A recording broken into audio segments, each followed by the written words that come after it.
Magandang araw po, President. Ito pala si President Fu na kababalik lang ng bansa. Ang gwapo naman niya. Ang tangkad niya 185 sentimetro. At ang haba pa ng mga binti niya. Hanggang dibdib ko na siya. Wag po, Vice President Yu. Vice President Yu, wag po kayong ganyan. Nakikiusap po ako, pakawalan niyo na ako. Vice President Yu, wag? Xiaoyang, akin ka na. Maawa ka. Pakawalan mo na ako, Vice President Yu. Sinong lapastangan ang nangahas na umistorbo sa akin? President Fu, ang babaeng iyan kasi tinukso niya ako. Basura. Ang lakas ng loob mong gumawa ng gulo sa kumpanya. Pre-President, ako. Kaladgarin siya palabas at kapunin. President, maawa po kayo. Hindi ko na po uulitin. Bigyan niyo pa po ako ng isa pang pagkakataon. Teka, President Fu, seryoso ka ba talaga? Siyempre, dadalhin siya sa presinto. Para hindi madumihan ang kamay ko sa taong iyan. Nga pala, President Fu, may isa pang bagay na dapat mong asikasuhin nandito sa kumpanya ang lolo mo. Apo kong manugang. Ang apo kong manugang. Hay, bakit puro lalaki ang mga nagtatrabaho rito? Ija, napakagwapo at mahusay ng apo ko. Pwede bang makuha ang WeChat mo? Hindi na kailangan. Marami pa akong gagawin. Salamat.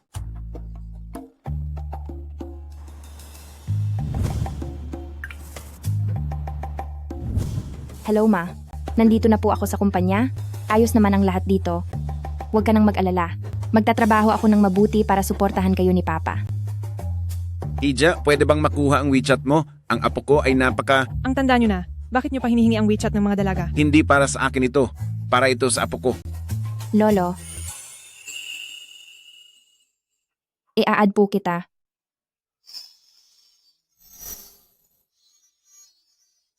I-add po kita.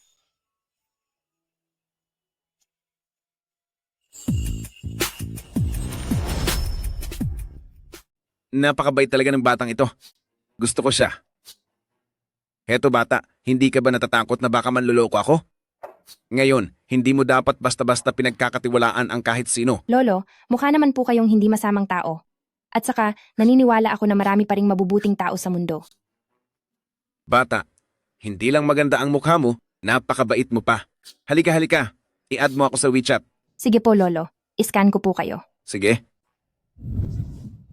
Anong ginagawa mo? Ibalik mo sa akin ang cellphone ko. Sino to?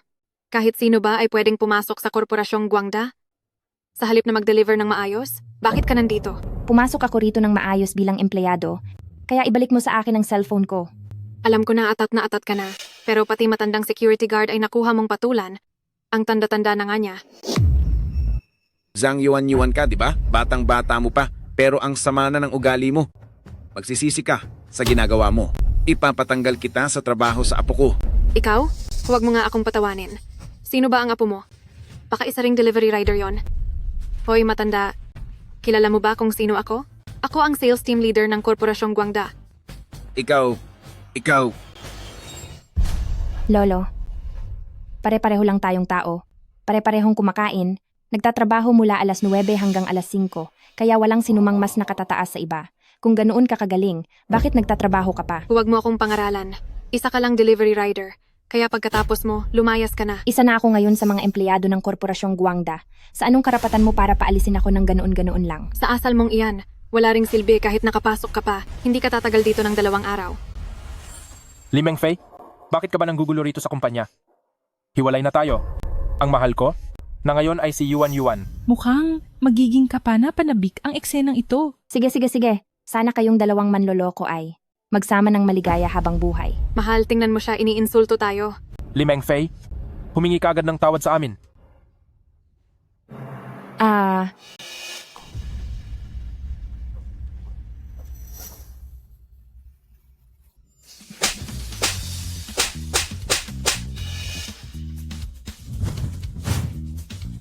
Kung susubukan niyo akong gantihan, hindi ako magdadalawang isip na ipakita sa lahat ang ebidensya ng pagtataksil niyo na nasa loob ng cellphone ko.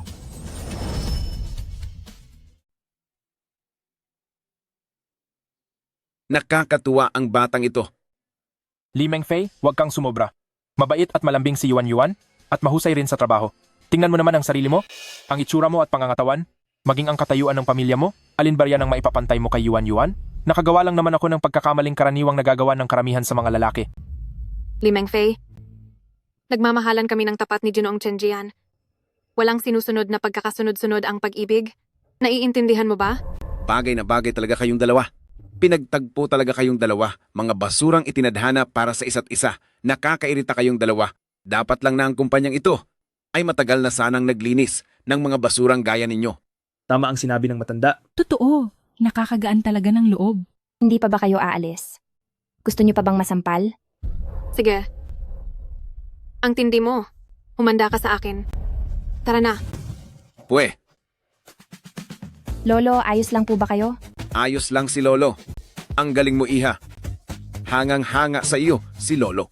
Lolo, wala po iyon. Maliit na bagay lang po ito. Iha, dalaga ka ba? Gusto mo bang ipakilala kita sa isang mapapangasawa? Kung magtatangka kayong lumaban, hindi ako magdadalawang isip na ilabas ang ebidensya ng pagtataksil ninyo na nasa cellphone ko para ipakita sa lahat. Ano ang pangalan ng babaeng ito? Ang pangalan niya ay Li Mengfei. Isa siyang bagong empleyado sa sales department. Sa panahon ngayon, mayroon pa palang matapang na tumutulong sa kapwa. Mahusay ang batang ito. Hindi mo ba siya bibigyan ng pabuya? Paano kung alam niya ang totoong pagkatao ni Lolo? At nagpapanggap lang siya? Huwag muna tayong magmadali. Tingnan muna natin. Hindi naman sa ganoon, Punong Fu. Hindi mo ba pwedeng huwag isipin na ganoon kasama ang batang iyon?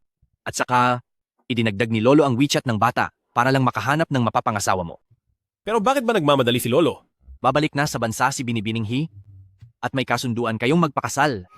Pero, ang reputasyon niya sa loob at labas ng bansa, alam mo na kung ano iyon. Siguradong ayaw ni Lolo na pakasalan mo siya. Alam ko.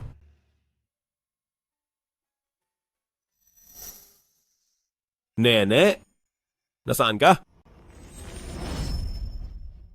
Punong Fu, nitong nakaraang kalahating buwan, madalas kang pinapapunta ni Lolo sa mga blind date. Sa dami ng babaeng iyon, wala man lang nagustuhan ng iyong mga mata. Huwag mong sabihing, iniisip mo pa rin ang batang babaeng iyon? Tatay! Tatay! Huwag po kayong umalis! Kailangan pa natin ng pera para sa panggamot ni nanay, tatay! Kayong dalawang mag-ina, huwag na kayong maging pabigat sa akin. Tatay! Tatay! Huwag po kayong umalis! Tatay! Tatay?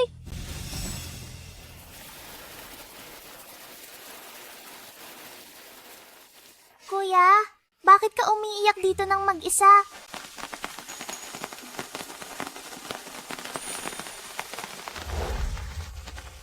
Kuya, kung sabi ng nanay ko, ang tunay na lalaki ay hindi dapat umiiyak agad. Anong silbi ng pag-iisip sa kanya? Noong 18 taon na ang nakakalipas ay lumipat na siya ng bahay at wala nang balita simula noon. Malamang ay hindi ko na siya muling makikita pa.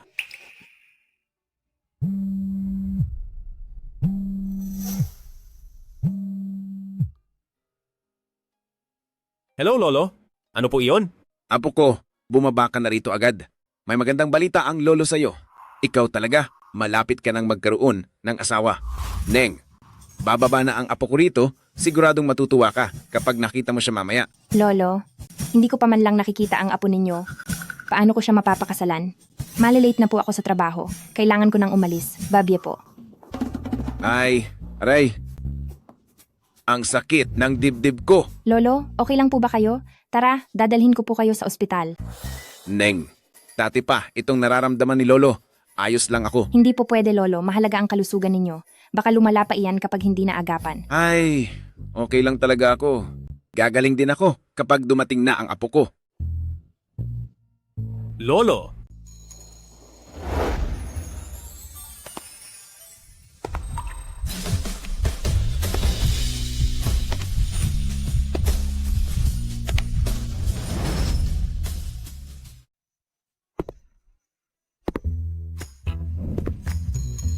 Kuya, malaki na ako. Pwede ba akong maging asawa mo? Huwag kang babalik sa sinabi mo, ah. Pinky swear tayo. 100 taon na walang magbabago. Bakit parang katulad siya ng batang kapatid ko? Tsaka kaya yun? Lolo? Ito ba ang asawang nahanap mo para sa akin? Sinasabi ko sa iyo, kailangang ituloy ang kasal na ito ngayon. Wala nang negosasyon. Sigurado ka bang gusto mo akong pakasalan? Hindi po. Ano po? Wala naman po akong... Mengfei, ang apo ko ay gwapo at matikas. Hindi ka malulugi kung pakakasalan mo siya. Mayroon siyang matatag na kita, pumapasa ang hitsura niya, tiyak na panalong-panalo ka na. Lolo, unang beses pa lang kaming nagkita ng apo ninyo. Hindi pa kami masyadong magkakilala. Hindi ba masyadong mabilis ang pagpapakasal na ito? Mula pagkabata, ako lang ang tumatanggi sa iba. Wala pang ibang nakakatanggi sa akin. Ayaw mo ba sa akin dahil mahirap ako? Halatang pera lang ang habol mo. Hindi po. Pareho lang tayong nagtatrabaho. Kung mahirap ka, mas mahirap ako. Kung ganoon, ayaw mo ba sa akin dahil pangit ako?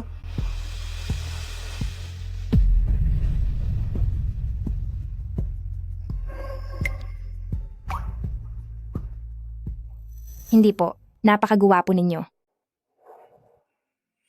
Li Mengfei, ano ba itong mga pinagsasabi mo? Pwede bang maging mahinhin ka naman? Dahil dito, pasok pa rin ako sa mga hinahanap mo sa isang asawa. Hindi ba kailangang magkakilala muna tayo? Magpapakilala muna ako sa iyo. Ako si Fu Yunxing, 25 taong gulang, isa akong empleyado ng Korporasyong Guangda. Ikaw naman? Ako si Li Mengfei, 21 taong gulang at isang bagong empleyado ng Korporasyong Guangda. Sige, tapos na ang lahat. Maaari na tayong kumuha ng sertipiko ng kasal ngayon. Sandali lang, lolo naman, lolo. May apo na akong babae. Sa pagkakataong ito, kailangang uminom ako ng marami pag-uwi ko. Ang susunod na hakbang ay ang madaliin silang bigyan ako agad ng isang malusog na apo sa tuhod. Bakit ba parang nalilito ako? At narito na lang bigla. Ngumiti kayong dalawa. Lapit pa ng kaunti. Bakit ka ba tulala riyan? Ngumiti ka naman.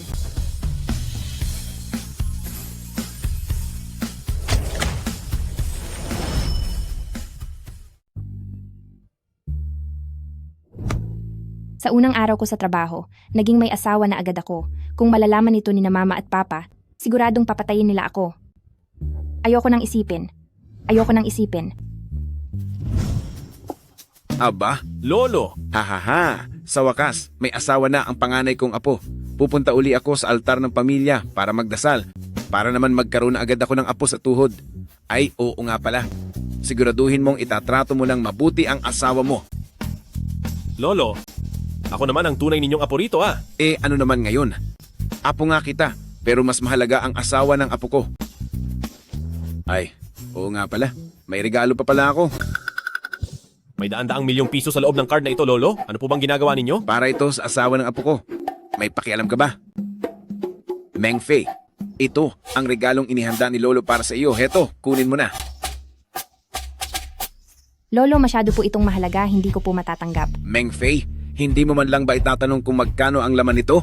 Siguradong magsisisi ka kapag nalaman mo. Lolo, mga bata pa po kami, kaya namin kumita ng pera sa sarili naming sikap. Sa ganoong paraan ang perang gagastusin namin ay mas gagaan sa loob namin. Kaya po lolo, hindi ko po matatanggap ang perang ito. Ispa, kahit magkano pa ang laman ng card na ito, wala po akong pakialam.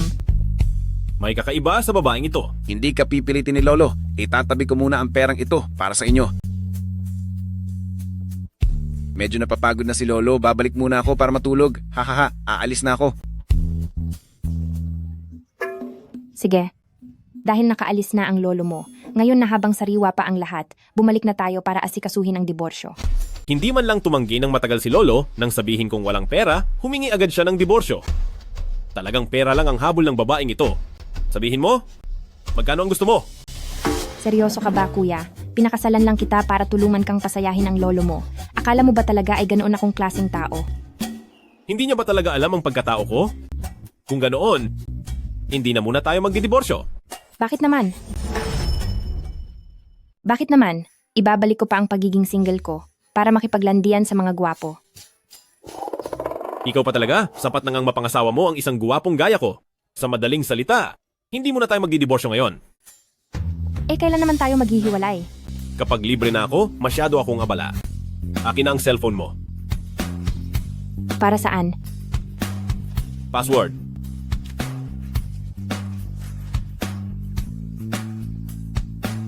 Nakakita ka na ba ng mag-asawang walang kontak sa isa't isa? Bakit ba ang yabang mo?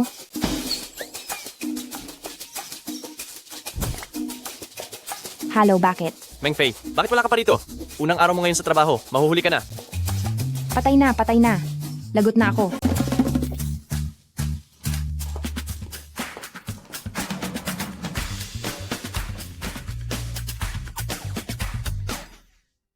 Ito ang magiging pwesto mo. 3 buwan ang trial period mo. Galingan mo. Sige po, salamat.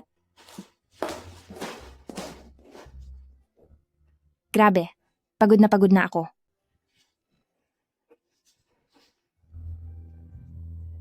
Tingnan mo nga yung itsura mo sa kakatakbo, uminom ka muna ng tubig. Talagang pinakamabait si Manong Chuan. Ay, nainuman ko na yan. Ano? Biro lang, huwag kang mag-alala. Ginamit ko na sa pagdidilig ng halaman ng kalahati niyan. Manong Chuan, hindi nakakatawa ang biro mo.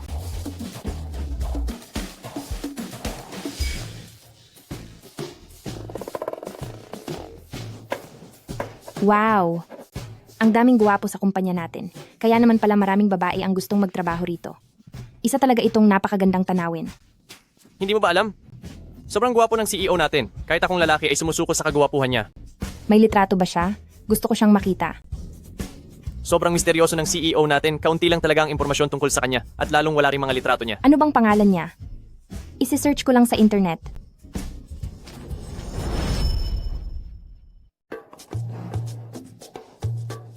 Ay nako.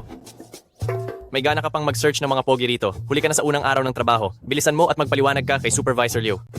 Napakasama ng ugali ng supervisor natin. Patay, nakalimutan ko ang mahalagang bagay na iyon. Diyos ko. Naku, Xiao Feifei. Ang CEO ay hindi para sa mga maliit na empleyadong gaya natin. Isuko mo na ang pangarap mong iyan. Naku, matandang Zhang. Huwag kang mag-alala. Sisiguraduhin kong matatanggal ko siya. Magkaibigan tayo. Kaya huwag ka ng mahiya. Itinuturing ko si Yuan Yuan na parang sarili kong anak. Hinding-hindi ko hahayaang apihin siya ng iba. Sige. Meng Fei, halika rito at maupo ka, huwag kang mahiya. Meng Fei, paano ka nakapasok sa kumpanyang ito? Nakakita lang ako ng recruitment information sa internet, tapos ay pumunta rito para sa interview at natanggap. May kakilala ka ba rito sa kumpanya? Mga kamag-anak o kaibigan? Mayroon po. Sino? Si Shi Chuan. Sabay kaming nag-interview noon, kaya magkaibigan na kami. Tinakot mo ako. Akala ko may backer ka. Sinasabi ko sa iyo, Li Meng Fei, 2 oras kang huli sa trabaho ngayong araw. Akala mo ba pag-aari ng pamilya mo ang kumpanyang ito? Supervisor, pasensya na po. Pakinggan niyo po muna ang paliwanag ko. Wala nang palipaliwanag. Iligpit mo na ang mga gamit mo at lumayas ka rito. Nakapirma ako ng kontrata para sa probation. Protektado ako ng batas. Bakit ako aalis dahil lang sinabi mo? Hindi ka payag? Anong magagawa nang hindi mo pagpayag? Ang may mataas na posisyon ang laging masusunod? Kailangan ko pa bang ituro iyan sa iyo? Isusumbong kita sa kawanihan ng paggawa.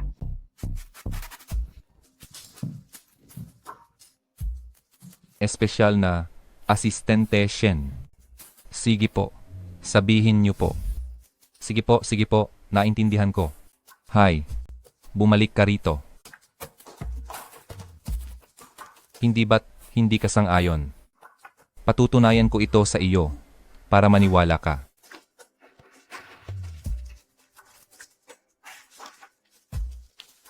Ito ay pakikipagtulungan sa Dongyao International. Kapag nakuha mo ang malaking proyektong ito, mananatili ka sa kumpanya.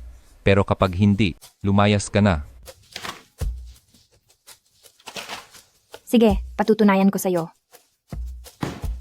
Bata, masyado ka pang hilaw. Ikaw ang sasalo sa problemang ito. Hindi pa ba nakuha ang kontrata sa Dongyao? Hindi pa ba nakuha ang kontrata sa Dongyao? Ang tagapangulong Fang na iyon ay isang matandang lasenggo na alak lang ang mahalaga sa kanya. Nagkaroon na ng bleeding sa sikmura ang direktor ng aming sales department. Pero hindi pa rin namin ito nakuha. Mahalaga ang proyektong ito para sa pagbabago ng kumpanya. Kaya kailangang magtagumpay tayo. Inutusan ko na ang sales department na magtalaga ng pinakamagaling na empleyado para ituloy ang negosasyon. Siguradong magkakaroon na ng pag-unlad ngayong araw. Huwag na lang. Hindi ako mapakali. Ako na mismo ang mag-aasikaso sa proyektong ito. Pero Punong Fu, kakasal mo lang ngayong araw? Sigurado ka bang hindi mo kailangang samahan ng iyong asawa? Mapagpanggap na kasal lang iyon. Para lang mapagbigyan si Lolo. Huwag nang maraming salita, ayusin mo na agad ito. Gusto kong makita si Tagapangulong Fang ngayong gabi. Sige po. Alam kong ikaw ang presidente ng Korporasyong Guangda, pero hindi mo rin pwedeng baliwalain ang aking mga patakaran. Inumin mo muna ang 10 basong ito bago tayo mag-usap tungkol sa pagtutulungan. Punong Fu, hindi pa gumagaling ang sakit mo sa sikmura, hindi ka pwedeng uminom ng ganyan. Walang anuman. Basta mapirmahan lang ang kontratang ito.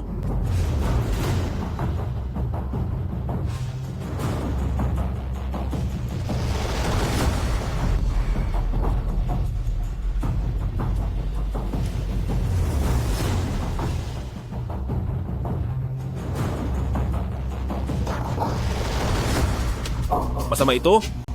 Sumasakit na naman ang aking sikmura. Punong Fu, kahit na bata ka pa at matagumpay, pero pagdating sa lakas ng pag-inom, talagang hindi ka mahusay. Hindi sa nagmamayabang akong si Fang dito sa Lincheng. Hindi pa ipinapanganak ang makakatalo sa akin sa inuman. Sige na. Umalis na kayo.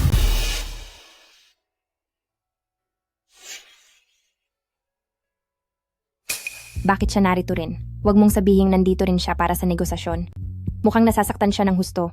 Pareho lang kaming nagtatrabaho. Tulungan ko na siya. Punong Fu, huwag ka nang uminom pa. Ako na ang iinom para sa iyo.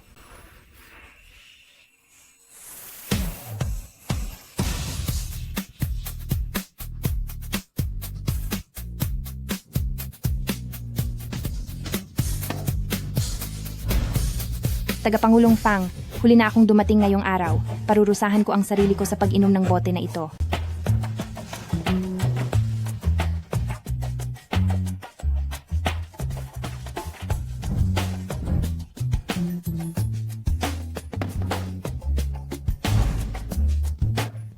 Tagapangulong Fang, matapos kong parusahan ang sarili ko, iaalay ko sa inyo ang bote na ito bilang paggalang.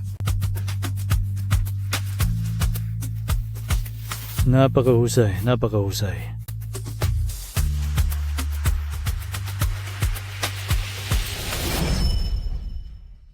Ay, naku. Hindi ako nakainom ng sapat ngayong araw. Gusto talaga kita, Iha. Nagkataong wala akong anak na babae. Maging anak na kita. Sige po. Iyang tapang mo sa pag-inom. Katulad na katulad ko, haha. Ano po?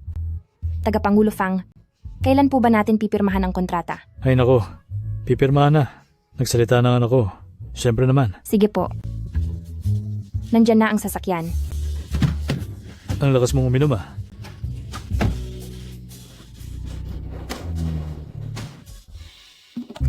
Sandali. Oo, tama. Oo. Asawa mo ito, ikaw na ang bahala sa kanya ha. May gagawin pa ako, mauuna na ako. Punong Fu, hanggang dito lang ang maitutulong ko sa inyo. Hehe. Sandali, hindi. Ikaw. Paano na siya? Ang sarap. Anong ginagawa mo? Bitawan mo ako.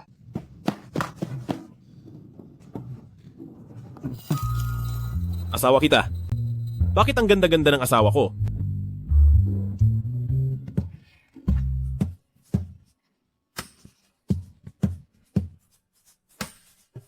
Aking munting kapatid? Gusto ko ang aking munting kapatid.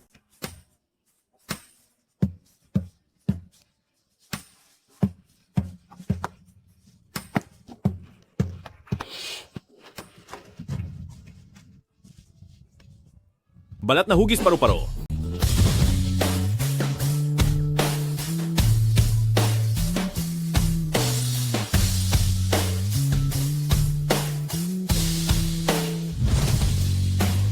Ikaw nga talaga ang munting kapatid ko.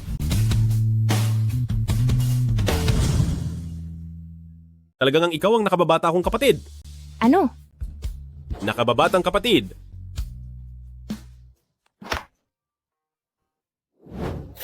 Anong nakababatang kapatid? Sinasabi ko na nga ba, mas pogi ang lalaki, mas hindi mapagkakatiwalaan. Kasal ka na sa akin, bakit ibang babae pa rin ang nasa isip mo? Taxi.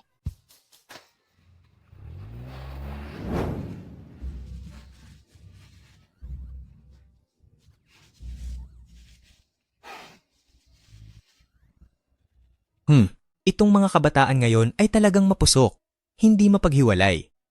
Ano ba itong pinasok ko? Nagpakasal ng hindi nag-iisip, ngayon kailangan ko pa siyang alagaan. Nakababatang kapatid. Nakababatang kapatid. Fu Yunsheng, nasaan ba talaga ang bahay niyo? Ihahatid na kita pa uwi. Ang bahay ko ay nasa 1,600 piso kapag sumuka ka. Huwag na lang. Manong, dalhin mo na lang kami sa pinakamalapit na hotel. Sige.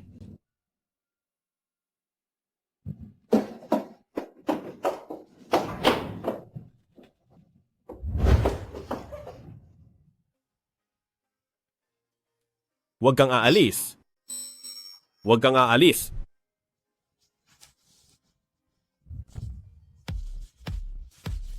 Kung sa bagay, ang gwapo rin naman ng mukhang ito. Nakababatang kapatid?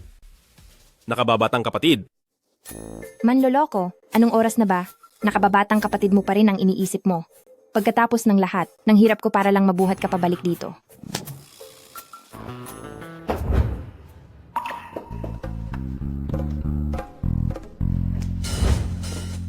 Patay. Tinatamaan na ako ng alak.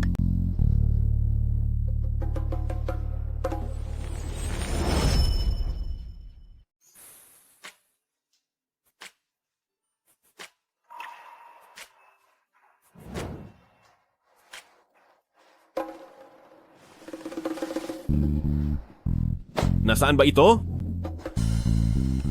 Espesyal na asistente Shen? Espesyal na asistente Shen?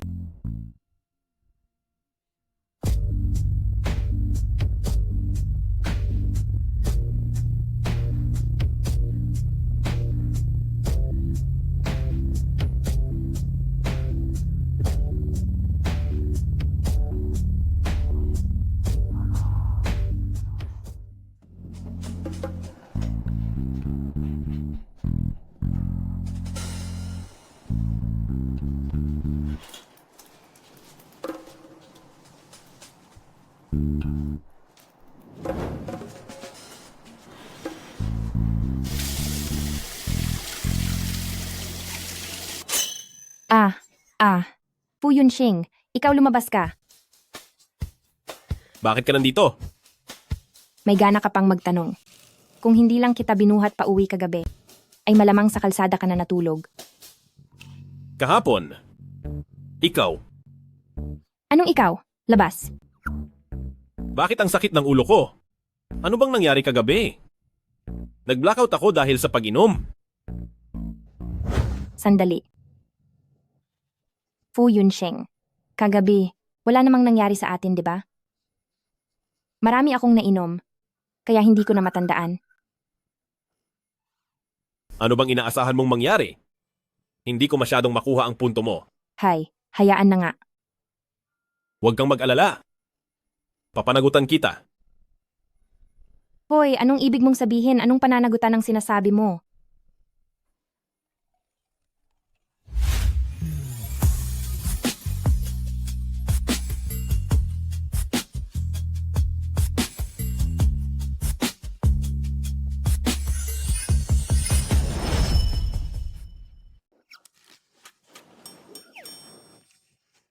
Sinasabi ko sa iyo, kagabi, walang nangyari sa atin.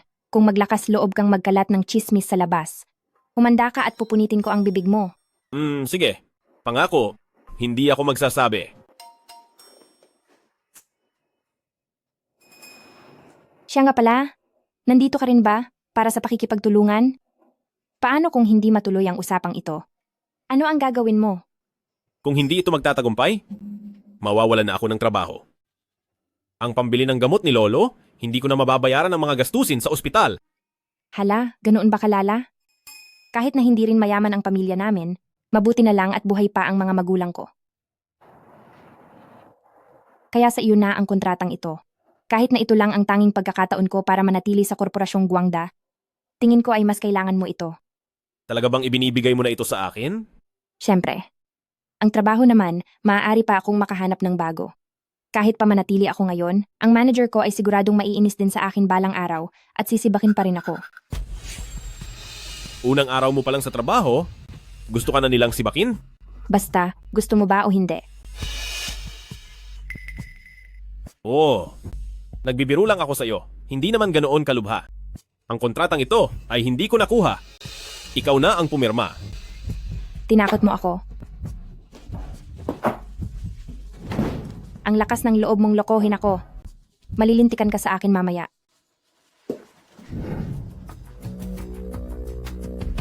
Ipasisante mo ang manager ng sales department, hayaang maranasan din niya ang pakiramdam ng pag-abuso sa kapangyarihan.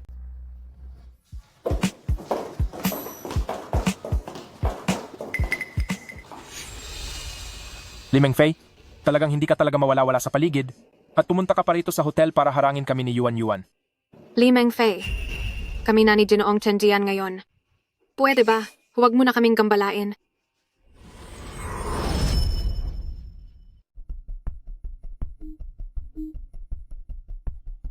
Malalate na ang delivery mo.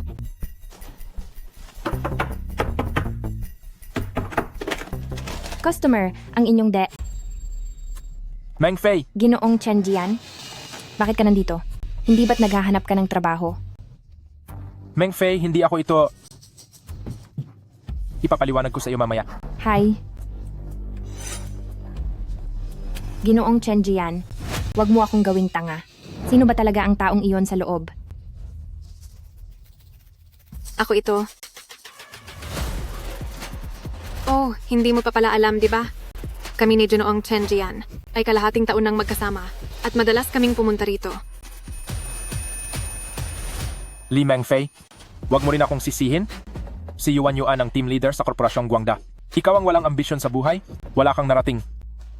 Kaya huwag mo akong sisihin kung gusto kong umunlad. Ginoong Chen Jian, ang kapal talaga ng mukha mo. Sayang lang ang pakikipagrelasyon ko sa iyo. Anong karapatan mong saktan ako? Mahal. Manahimik ka. Sinasabi ko sa iyo, kapag naglakas loob ka pang magsalita, ay itatama ko rin ang kamay ko sa iyo.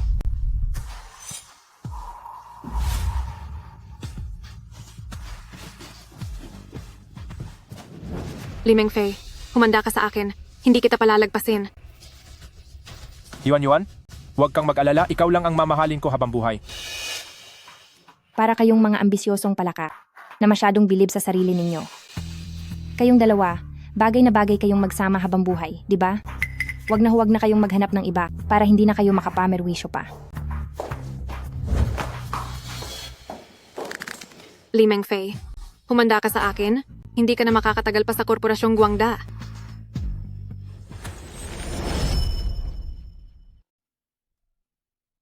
Sige.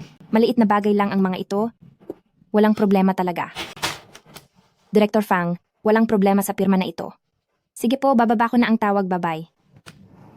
Batang Meng, balita ko binigyan ka ni Supervisor Liu ng isang mahirap na gawain. Kamusta ito? Si Director Fang ng Dongyao International. Oo nga.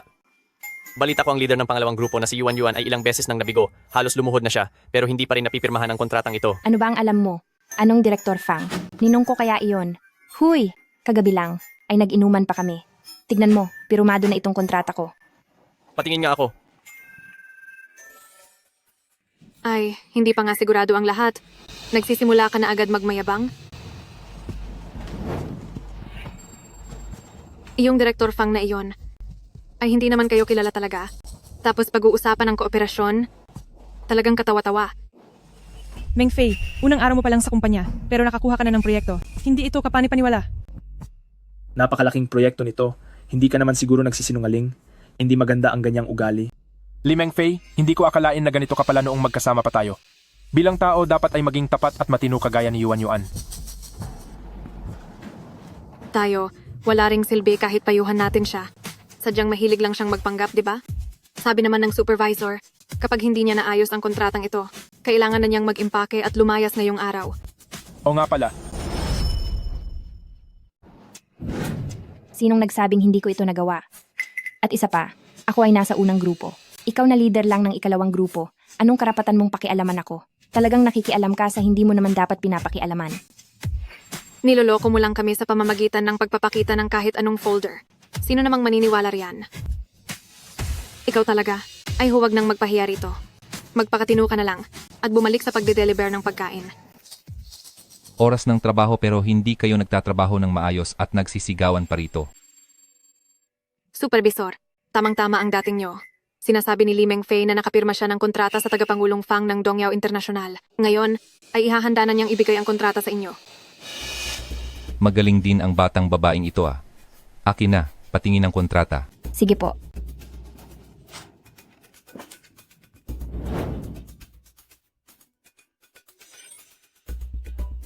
Ay, totoo ngang may pirma ni tagapangulong Fang. Ang galing naman.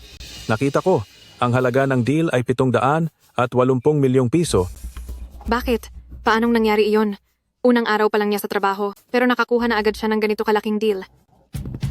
Batang Meng, narito si Manong Chuan para suportahan ka. Napakahusay. Ito ay isang malaking deal na kahit ang buong departamento ng marketing ay hindi makuha.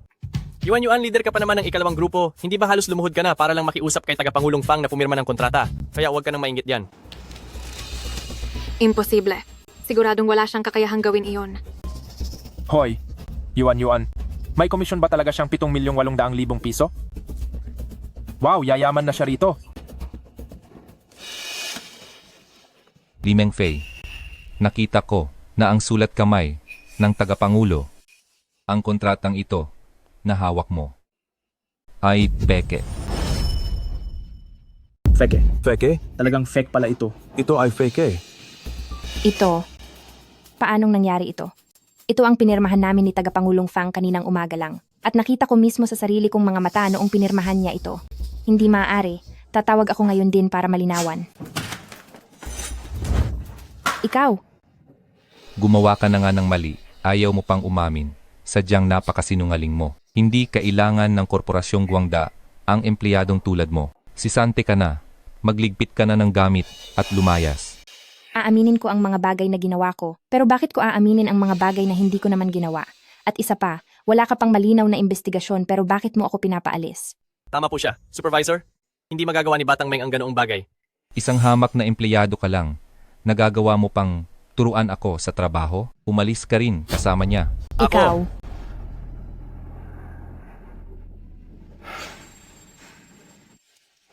Hindi ba't gusto nyo lang naman akong paalisin? Aalis ako. At isa pa, walang kinalaman si Sichuan sa bagay na ito.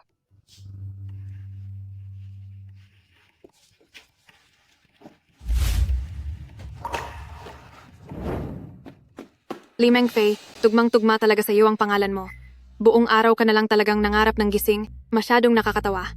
Nakakahiya, hiyang-hiya na talaga. Tignan natin kung sinong kumpanya pa ang mangangahas na kumuha sa isang sinungaling na tulad niya.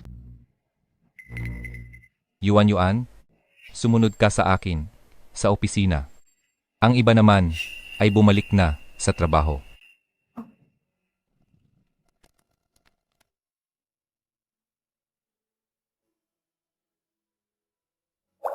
Hay, napakahirap talagang magtrabaho ng maayos. Batang Meng? Batang Meng? Batang Meng, naniniwala si Manong Chuan sa iyo. Huwag mong pakinggan ang mga kalokohan ng matandang si Liu Shengli na yon. Sa tingin ko, gusto niya lang makuha ang komisyon mo, kaya siya nagsisinungaling ng ganyan.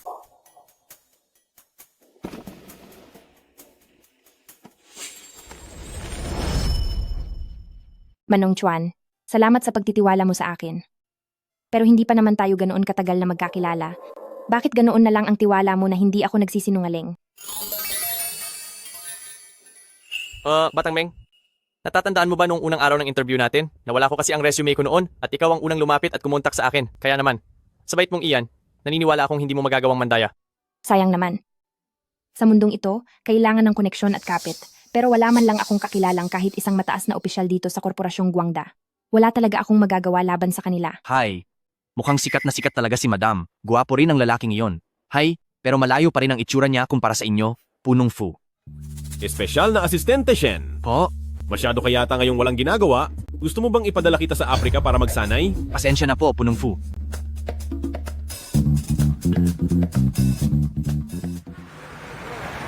Yuan, ibinigay ko lang sa iyo ang kliyenteng ito ni Li Mengfei dahil sa tatay mo.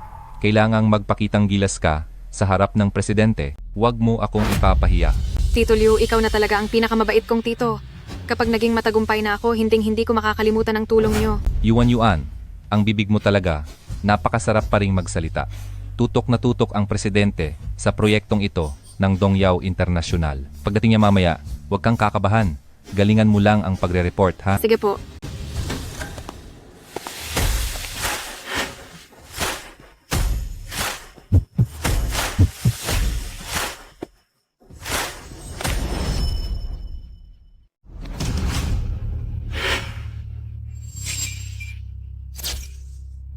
Wow.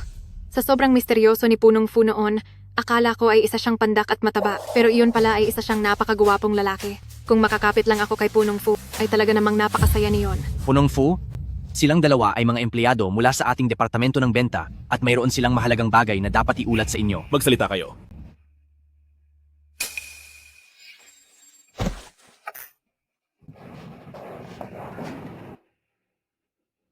Punong Fu, balak ko sanang ibigay ang kontratang ito ng Dongyao International sa aming direktor ng benta, pero nagbitiw sa tungkulin ng aming direktor kaninang umaga, kaya wala akong nagawa kundi ang direktang ibigay ito sa inyo. Sisantahin mo ang tagapamahala ng Departamento ng Benta. Hayaang maranasan din niya ang pakiramdam ng pag-abuso sa kapangyarihan.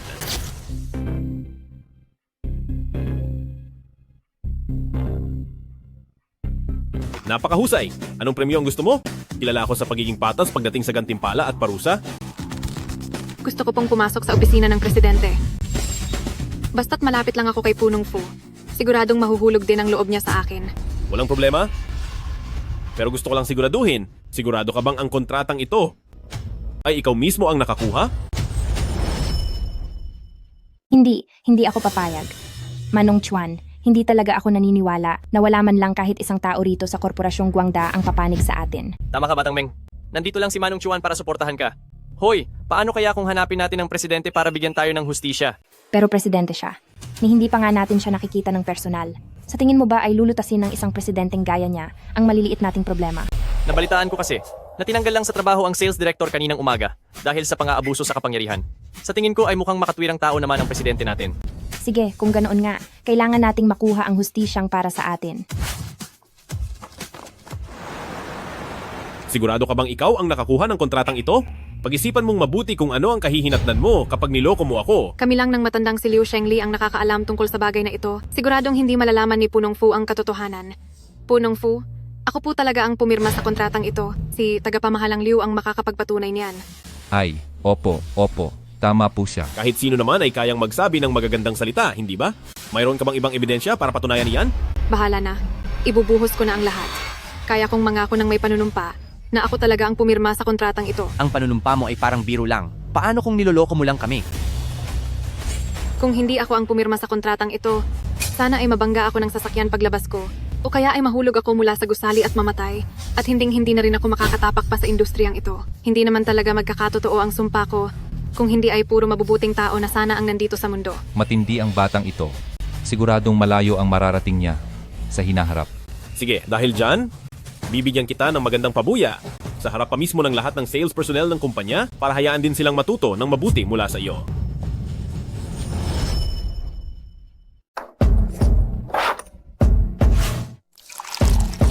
Si Panggulong Fang ay may patakaran sa pakikipagtulungan na dapat ubusin ang 10 baso ng alak bago magkaroon ng karapatang makipag-usap sa lamesa.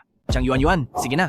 Presidente, tila hindi niyo pa rin ako pinagkakatiwalaan. Hindi ako naniniwala sa iyo, pero ang Korporasyong Guangda ay laging base sa kakayahan ng usapan. Dahil gusto mong ma-promote agad sa opisina ng presidente, kailangan mong ipakita sa iba ang iyong galing. Nang sa gayon, ay walang masabi ang lahat. Tama ang sinabi ng presidente. Ang suweldo sa opisina ng presidente ay nagsisimula sa 23 milyong piso kada taon. Ito na ang pinakamagandang pagkakataon mo para umangat agad sa buhay, kaya siguruhin mong hindi mo ito pakakawalan. Noong nakaraan, 3 baso pa lang ay nasuka na ako. Pero basta't ma-promote lang ako sa opisina ng presidente, kahit ano ay gagawin ko. Bahala na, lalaban ako.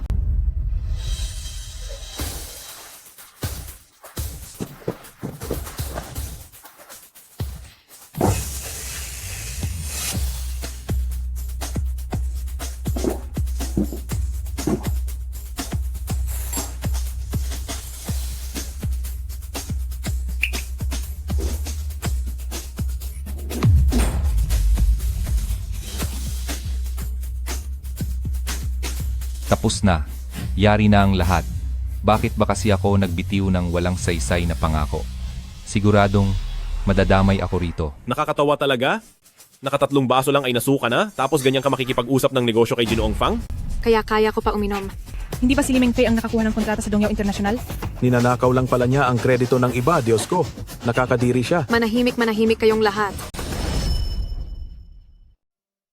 Punong Fu, kumusta po? Ako po si Li Mengfei mula sa unang grupo ng sales department. Ay, hindi pala. Batang Meng, huwag kang kabahan. Hindi ka naman kakainin ni Punong Fu. Oh, mag-relax ka lang. Hindi pwede. Natatakot pa rin ako. Ay naku, magsisimula na ang palabas. Pinapagalitan ni Punong Fu si Jiang Yuan sa marketing department. Hoy, bilis! Tara na! Kung hindi ay mahuhuli tayo sa magandang palabas.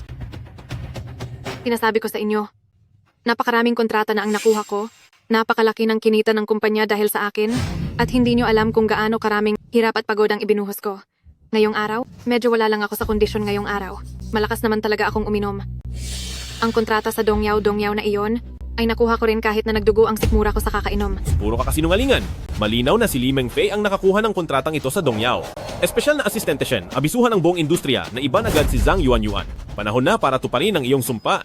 Hindi po ganoon, Punong Fu, pakinggan niyo po ang paliwanag ko. Zhang Yuan, ang lakas ng loob mong angkinin, ang gawa ng iba. Akala ko pa naman ay mapagkakatiwalaan ka. Tito Liu, bakit niyo po ako sinasaktan? Pwe, galit ako sa mga taong katulad mo. Umalis ka na rito agad. Ikaw na matandang hukluban, ikaw ang nag-utos sa akin na angkinin iyon. Ngayon naman ay gusto mo pa akong baligtarin, wala kang hiya. Ikaw.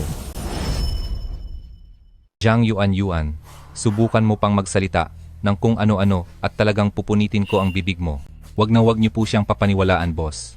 Nakikita niyo naman po na ilang taon na akong nagtatrabaho ng tapat at masipag sa kumpanyang ito. Tapat at masipag? Ibinigay mo ang napakahalagang proyekto ng Dongyao International sa isang empleyadong isang araw pa lang sa trabaho, hindi ba't pinapahirapan mo lang ang baguhan? Ako, gusto ko lang naman bigyan ng pagkakataon ang mga kabataan. Nakakatawa talaga. Sisibakin mo na nga ang babaeng yan tapos sasabihin mo pang binibigyan mo siya ng pagkakataon. Ang kapal talaga ng mukha mo. Siguradong yari ka na ngayon. Galit na galit si Punong Fu sa mga taong nag-aabuso sa kanilang posisyon. Napakatanga mo. Kung hindi lang dahil sa tatay mo, hinding-hindi kita papakialaman. Diyos ko, ang tindi ng away nila. Kapana-panabik. Kung sino-sino na lang talaga ang natatanggap sa kumpanyang ito. Espesyal na asistente Shen, sibakin mo silang dalawa. At saka alisin mo rin ang lahat ng mga koneksyon ni Zhang Yuan dito sa kumpanya. Masusunod po, Punong Fu.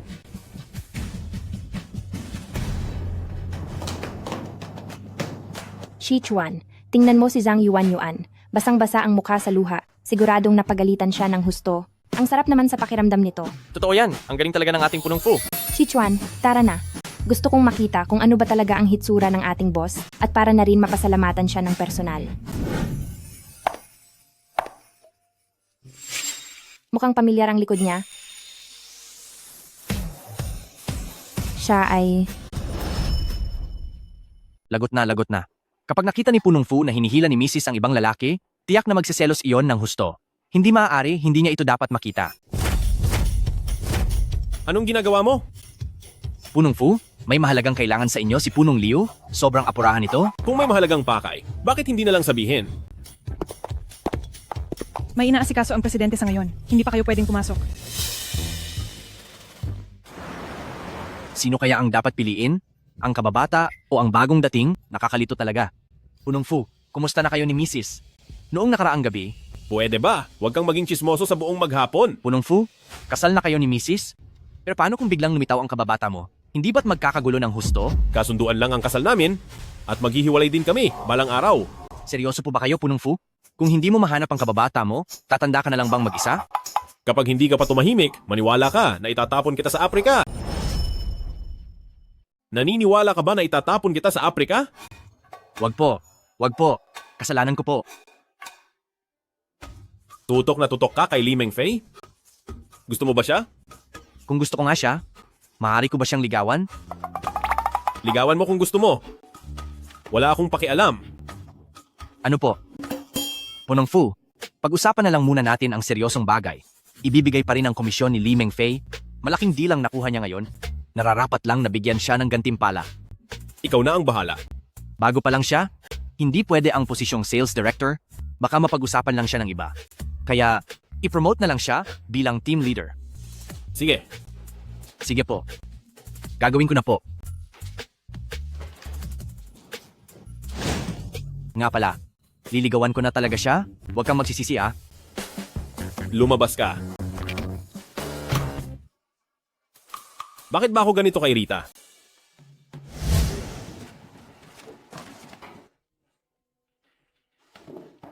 Mahal ko, nabalitaan ko na na-promote ka. Kadarating ko lang galing sa pakikipag-usap sa kliyente. Ang galing mo talaga. Teka, anong nangyari sa'yo? Na-promote ka na nga, bakit ka pa umiiyak? Ipagdiriwang natin ito mamayang gabi, ilalabas kita. Anong promotion? Mawawalan na nga siya ng trabaho. Dahil ninakaw niya ang kredito ni Li Mengfei, tinanggal na siya ni Punong Fu sa trabaho. At saka, ban na siya sa buong industriya. Yuan, totoo ba ang sinasabi nila? Kayong mga mapagsamantala, napakagaling ko, kahit saan, ay makakagawa ako ng sarili kong pangalan. Pagdating ng oras na iyon, ang korporasyong Guangda ay magsisisi na tinanggal nila ako. Mahal, mag-impake ka na ng gamit, aalis na tayo rito. Ano? Itong walang kwentang kumpanya ay hindi na kailangang panatilihan. Kasi, mayroon pa akong proyektong hindi tapos. Hindi pa ako pwedeng umalis. Ginoong Chen Jian, napakawalang hiya mo. Nakalimutan mo na ba kung paano ka nakapasok sa korporasyong Guangda? Ngayon ay nagagawa mo na akong suwayin. Paano ka naman niya susundin? Sa tingin mo ba, bakit siya sumasama sa iyo? Itong si Ginoong Chen Jian na manloloko, hindi ba't gusto lang niyang kumapit sa may kapangyarihan? Ngayong wala ka ng kapangyarihan at impluensya, natural na hindi na siya makikinig sa iyo. Ang nanalo ang siyang tama. Li Mengfei, huwag kang masyadong maging kampante. Darating din ang araw na mangyayari rin ito sa iyo. Hindi mangyayari iyon kay Munting Fei. Hindi niya gagawin ang mambintang at manira ng iba. Mengfei, napakagaling mo talaga. Sa pagkakataong ito, hindi mo lang nailigtas ang kumpanya sa matinding krisis, nakakuha ka pa ng malaking kontrata, at nakakuha ng komisyon na 8 milyong piso. 8 milyon, napakagaling naman. Matagal ko na itong pinapangarap. Sinabi ni Punong Fu na gagawin si Mengfei na leader ng benta para sa ating ikalawang grupo. Naniniwala ako na bubuti ang ikalawang grupo sa ilalim ng pamumuno ni Mengfei. Maligayang pagbati, Mengfei. Hindi maaari. Paano itong nangyari? Bakit naging ganito? Si Mengfei na ang bago nating team leader. Maligayang pagdating. Binabati kita. Sana ay magtulungan tayong lahat para mas lalo pang gumaling ang ating pangalawang grupo. Kapag nakuha ko na ang komisyon ko, ililibre ko kayo at dapat ay nandoon kayong lahat. Ang galing naman. Salamat, Mengfei. Kayong lahat ay talagang mga balimbing. Sumasama lang kayo kung nasaan ang malakas. Darating ang araw na mababawi ko rin ang lahat ng pagmamay-ari ko. Humanda kayong lahat sa akin.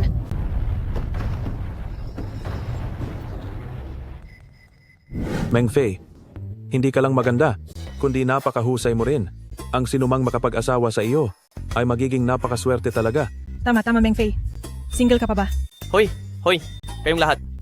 Imbes na isipin kung paano magtrabaho ng mabuti at makakuha ng benta, sismis pa ang inaatupag nyo? Magtrabaho na kayo agad. Mengfei, sa totoo lang ay mahal na mahal talaga kita. Si Zhang Yuan lang naman ang tumukso sa akin. Ikaw pa rin ang tinitibok ng puso ko. May mukha ka pang ipakita para sabihin iyan? Napakakapal talaga ng mukha mo. Daig mo pa ang pader sa kapal. Mengfei, wala na kami ni Zhang Yuan. Pwede ba tayong magsimulang muli? Mukhang noong huli kitang sinampal, ay hindi ka pa rin natauhan. Gusto mo bang sampalin kita ulit? Isa pa, ang mga katulad mo, ay hindi dapat manatili sa grupo ko. Mag-impake ka na ngayon din at lumayas ka rito. Mengfei, Huwag kang humarang sa dinadaanan ko. Mengfei, Kapag sinubukan mo pang guluhin si Mengfei, mag-ingat ka dahil baka bugbugin kita.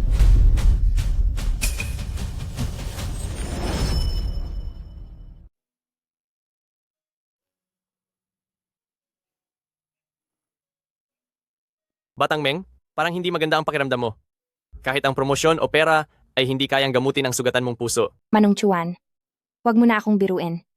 Tungkol sa lalaking manloloko na iyon, nasasaktan ako para sa kanya. Siguro ay nababaliw na ako. Sa totoo lang, noong mahuli ko siya at si Zhang Yuan sa tapat ng pintong iyon, ay matagal na akong sumuko sa kanya. Para sa akin, basura lang siya.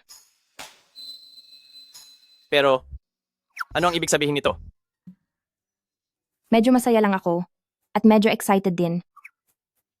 Dahil tapos na ang lahat. Pero sa totoo lang, nagpapasalamat talaga ako kay Punong Fu. Buti na lang at inimbestigahan niya ng maigi ang sitwasyon noon. Kapag nagkaroon ng pagkakataon, gusto ko siyang pasalamatan ng personal. Sige na, huwag na nating pag-usapan iyan. May gusto sana akong itanong sa iyo. Manong Chuan, bakit ka pa nahihiya sa akin? Sige, sabihin mo na. Dapat mong pagtuunan ng pansin ang mga tao sa paligid mo. Mahirap maghanap ng palakang may 3 paa, pero ang mga lalaking may 2 paa ay kahit saan. Ano sa tingin mo sa akin? Manong Chuan, iyon ba talaga ang ibig mong sabihin? Batang Meng, seryoso ako. Gusto talaga kita. Kahit na isa lang akong ordinaryong empleyado ngayon. Pero magsisikap at magtatrabaho ako ng mabuti. Hindi ganoon. Paano ko ba siya tatanggihan? Sasabihin ko bang may asawa na ako? Pero bakit naman bigla akong nagkaroon ng asawa? Hindi rin naman siya maniniwala sa akin. Ano kasi? Manong Chuan, kasi Pwede naman nating subukan muna. At kung hindi talaga tayo bagay, ay pwede tayong maghiwalay ng maayos. Huwag kang mag-alala. Pangako ko na hindi ako mangungulit.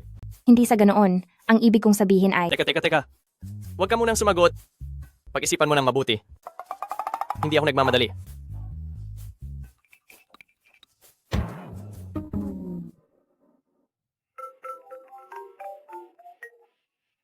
Hello? Ma? Ano pong nangyari? Ipadala mo ang address ng tinutuluyan mo. Pupunta kami ng Papa Morian. Ano?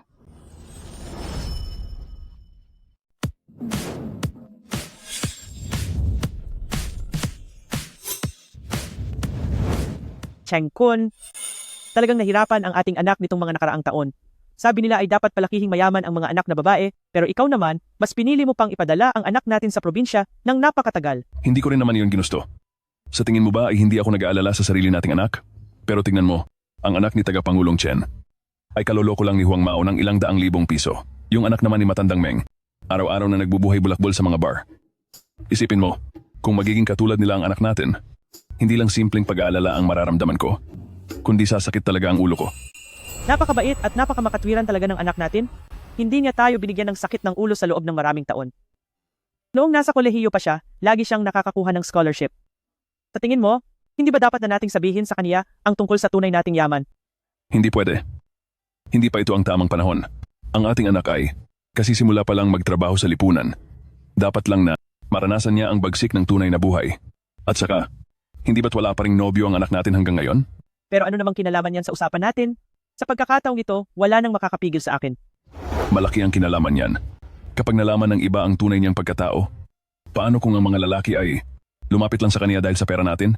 Anong gagawin mo? Baliwala lang ang pera. Pero paano kung masaktan lang nila ang anak natin? Anong mangyayari noon? Hay nako, sige na nga. Susundin ko muna ang gusto mo. Kapag nakapag-asawa na siya, saka na natin sasabihin sa kaniya ang tungkol sa tunay nating yaman.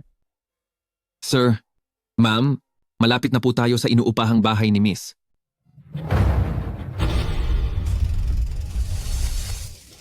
Xiaomeng, ano ang nangyari? Sir, parang may nagpapakabangga. Iba-iba na talaga ang mga tao sa panahon ngayon. Xiaomeng, asikasuhin mo ang sitwasyon. Opo.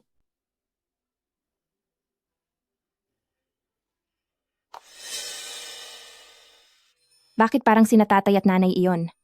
Siguradong nagkamali lang ako ng tingin. Lagot, anak natin iyon. Hala. Neng, ikaw, ayos ka lang ba? Ayos lang ako. Magandang araw po, Sir Lee. Tay. Nay. Ano bang nangyayari dito? Anak, hindi ka ba nasaktan dyan? Ayos ka lang ba? Ayos lang po ako. Anak-anak, halika rito at bumati kay Sir Lee.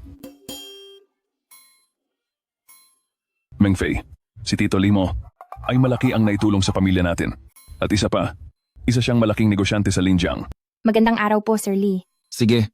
Sir Lee, iyo po ba ang lahat ng mga bodyguard na ito? Ang galing naman. Wala yun. Ayos na ang lahat. Kayo, bumalik na kayo. Sige na, bumalik na kayo. Balik na. Sir Lee, maraming salamat po sa paghatid sa amin ng asawa ko pa uwi. Mauuna na po kami sa loob. Paalam po, Tito Lee. Tay, Nay, ano ba talaga ang nangyayari dito? Nagtatrabaho kaming tatay mo bilang cleaner sa bahay ni Sir Lee. Sakto namang pauwi rin siya kaya hinatid na niya kami rito. Kung ganoon, mabait pala talaga itong si Sir Lee. Oo nga. Marami pa ring mabubuting tao rito sa lungsod.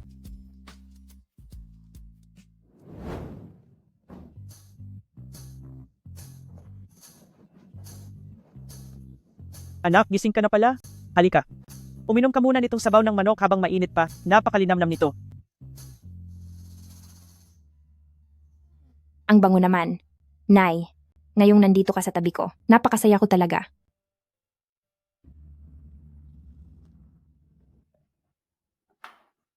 Anak, ang hirap ng trabaho mo dyan sa labas. Ito lang ba ang kinakain mo araw-araw? Paano naman iyan magiging sapat?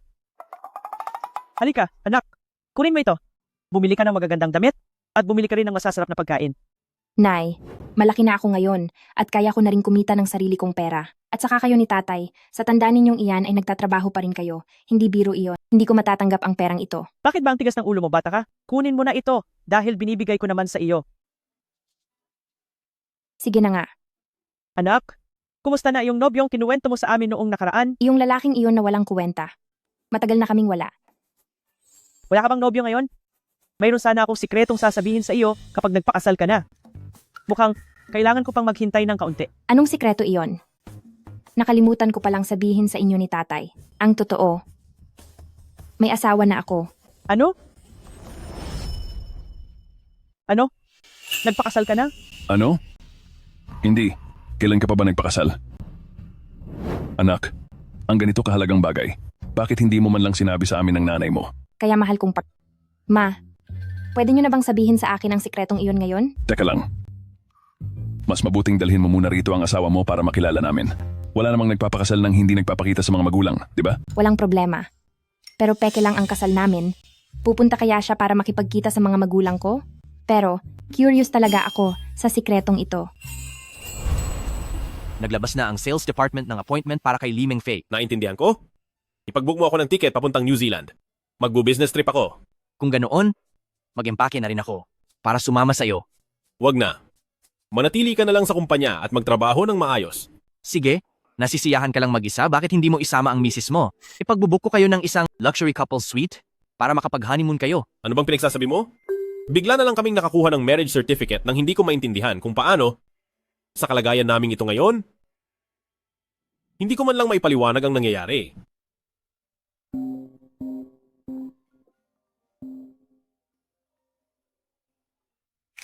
Hello. Fu Yunxing. Lee Meng-fei. Kaya. Nalaman niya na tinulungan ko siya? Pwede mo ba akong tulungan sa isang bagay? Nabalitaan ng mga magulang ko na kasal na ako at gusto kanilang makita. Makikipagkita sa mga magulang? Alam ko, wala kang obligasyon, pero Alam mong wala akong obligasyon? Kaya bakit ka pa tumatawag? dahil may alam na sikreto ang mga magulang ko, sabi nila sasabihin lang nila sa akin kapag nakita ka nila. Sekretarya mo ba ako na laging handa sa tuwing tatawagin mo? Anong klaseng ugali iyan? Nagpakasal lang ako para tulungan ka, tapos ganyan pa kalala ang pakikitungo mo. Kung ayaw mo, di huwag. Ay, sige po, walang problema. I-send mo na lang mamaya ang address dito sa WeChat na ito. Masyado na ba kitang pinagbibigyan nitong mga nakaraang araw? Hindi mo ba nararamdaman na para sa kanya? Kasangkapan lang ako para pagbigyan ng mga magulang niya. Pero asawa niyo pa rin siya. Kung kasangkapan lang, kahit sino ay pwedeng pumunta. Mabuti pang ako na lang ang pumunta para hindi na kayo mahirapan. Punong Fu. Bawal kang pumunta. Punong Fu, nakikita ko po na may nararamdaman kayo para kay Madam. Bakit hindi niyo harapin ang tunay niyong nararamdaman? Tunay na nararamdaman? Hindi ko nga siya kilala ng lubusan. Paano ko siya magugustuhan? Punong Fu, galit kayo, apektado kayo. Ang ikinagagalit at ipinagtatampo niyo ay dahil hindi kanya itinuturing na asawa. Ganoon nga ba?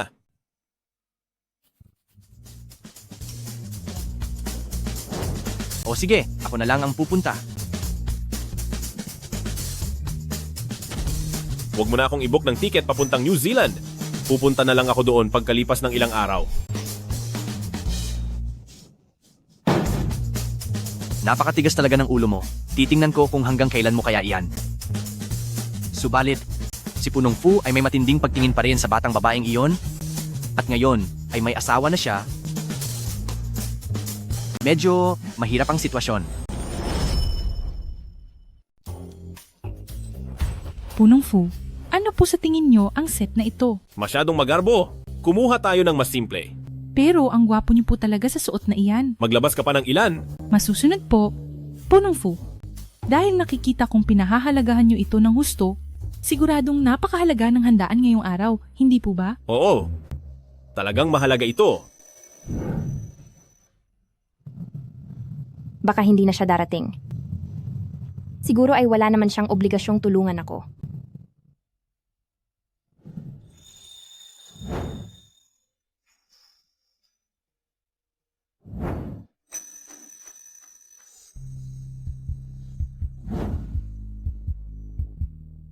Ang guwapo niya talaga.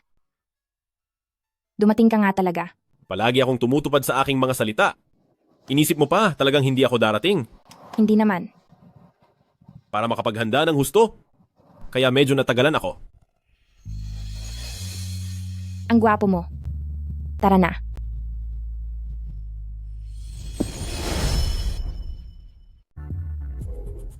Munting Chen, alam mo ba kung ano ang paboritong ulam ni Fei Fei? Malay ko ba kung ano ang gusto niyang kainin? Sige na nga, hulaan ko na lang. Pork strips na may garlic sauce iyon? Sige, susundin kita. Mamaya ay magluluto ako ng pork strips na may garlic sauce. Naku nanay, tutulungan kita. Nanay, tatay, nandito na po kami. Ginoong Chen Jan, anong ginagawa mo rito? Ming Fei, siya ay si... Nanay, Ito. Fei Fei, anong nangyayari rito? Bakit meron kang dalawang nobyo? Ipaliwanag mo ito. Nanay, tatay, siya ang dati kong nobyo. Ginoong Chen Jian, napakababa ng uri mo. Gaya ng pangalan mo. May mukha ka pa talagang humarap sa akin. Ang kapal ng mukha mo na pwede na itong gamiting pang-ayos ng Changcheng. Sino ka ba? Bakit mo sinisira ang relasyon namin ni Fei Fei? hindi mahalaga kung sino ako.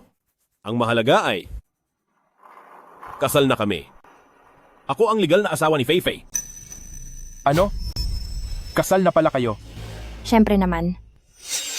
Napakabuti ng asawa ko. Mas mabuti siya kaysa sa iyo ng 1,000 o 10,000 beses.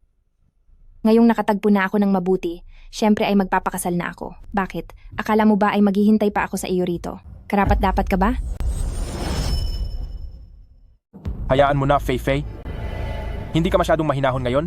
Sa susunod na lang ako babalik para hanapin ka. Naku, kasalanan ito ni Mama.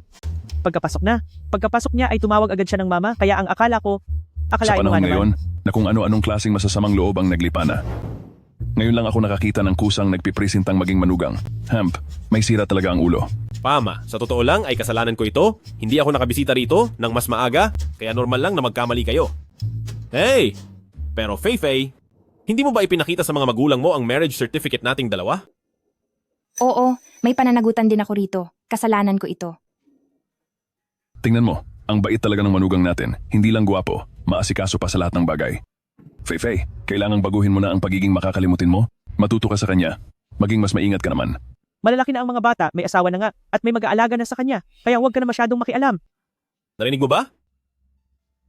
Sabi ni Mama ay ako na ang mag-aalaga sa iyo. Ano pang ginagawa niyo riyan? Tara na, at magluto na tayo. Munting Fu, mga lutong bahay lang ito. Huwag kang mamimili ha. Ito po ang regalo ko para sa inyo, Pa, Ma. Sana po ay magustuhan ninyo. Naku, sana hindi ka na nag-abala, bakit nagdala ka pa ng regalo? Sinabi mo pa.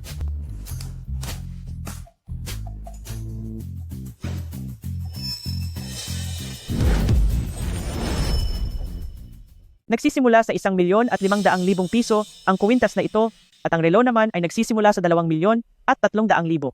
Talagang napakabukas palad ng manugang natin sa atin. Ang mahalaga ay gwapo na at seryoso pa sa buhay. Satisfied ka ba? Ha. Siyempre naman satisfied ako. Para sa manugang ko ang kinuha kong ulam na ito. Kung gusto mong kumain, kumuha ka ng sa iyo. Salamat po, Ma. Sige. Dahil may mabuting manugang na kayo, kinalimutan nyo na ang mabuting anak nyo. Anak, dati ay hindi kita pinapayagang uminom dahil bata ka pa. Ngayong may sarili na kayong pamilya, ay kampante na kaming mag-asawa. Haha, wala nang ibang hiling sina mama at papa, kundi ang maging ligtas at masaya kayong dalawa. Munting Fu, pasensyahan mo na sana si Fei Fei kung may magawa man siyang mali sa hinaharap. Eto.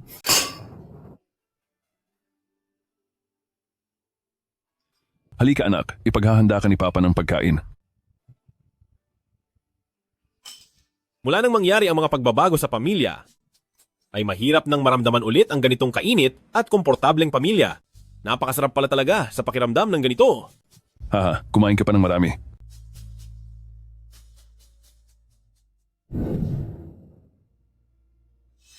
Habang tinititigan ko siya, lalo siyang nagmumukhang nakababatang kapatid ko. Pero posible nga kaya ang ganitong pagkakataon?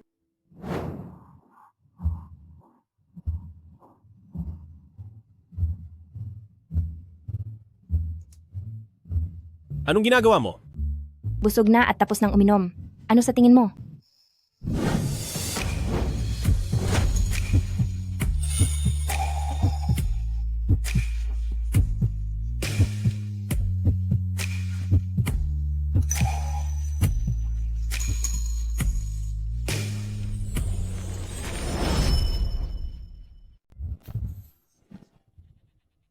Anong ginagawa mo?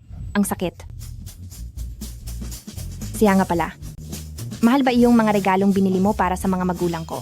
Isisend ko na lang sa iyo kung magkano iyon. Sa tingin mo ba ay mahalaga sa akin ang ganoong kaliit na pera? Bakit ba galit na galit ka? Saka, bakit hindi ka pa rin masaya kahit babayaran naman kita?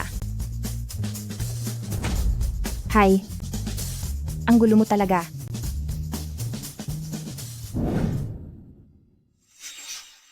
Cheng Kun, ang kwintas na pamana ng pamilya natin ay maipapasa na rin sa wakas. Hindi mo ba napapansin?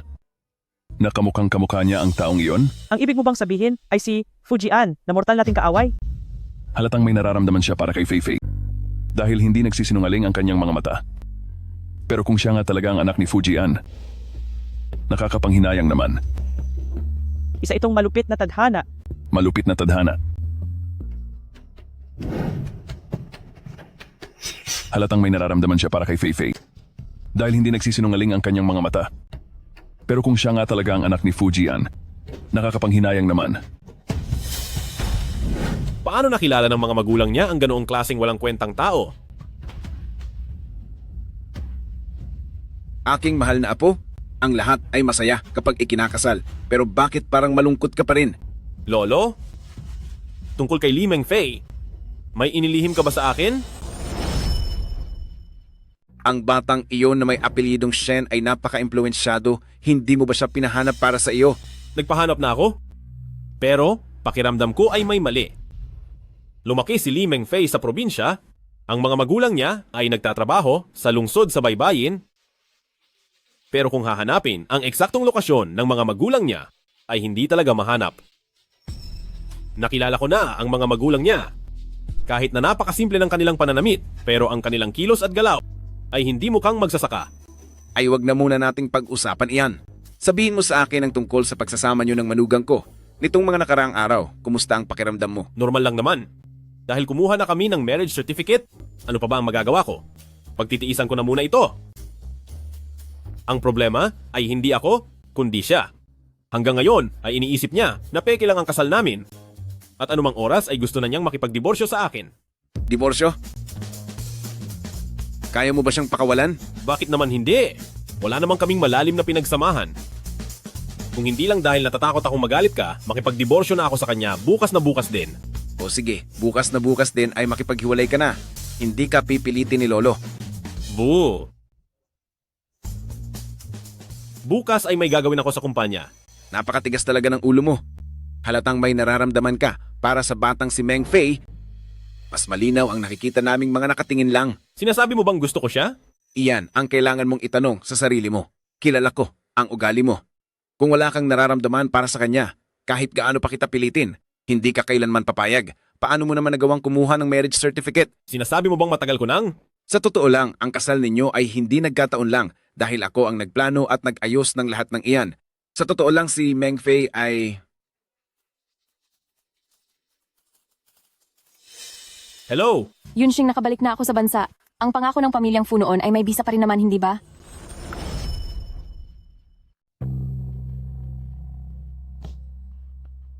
Siya ba ang panganay na binibini mula sa pamilyang He? Kapag naayos mo na ang mga bagay sa panganay na binibini ng pamilyang He, tsaka na lang kakausapin ni Lolo ang tungkol kay Li Mengfei.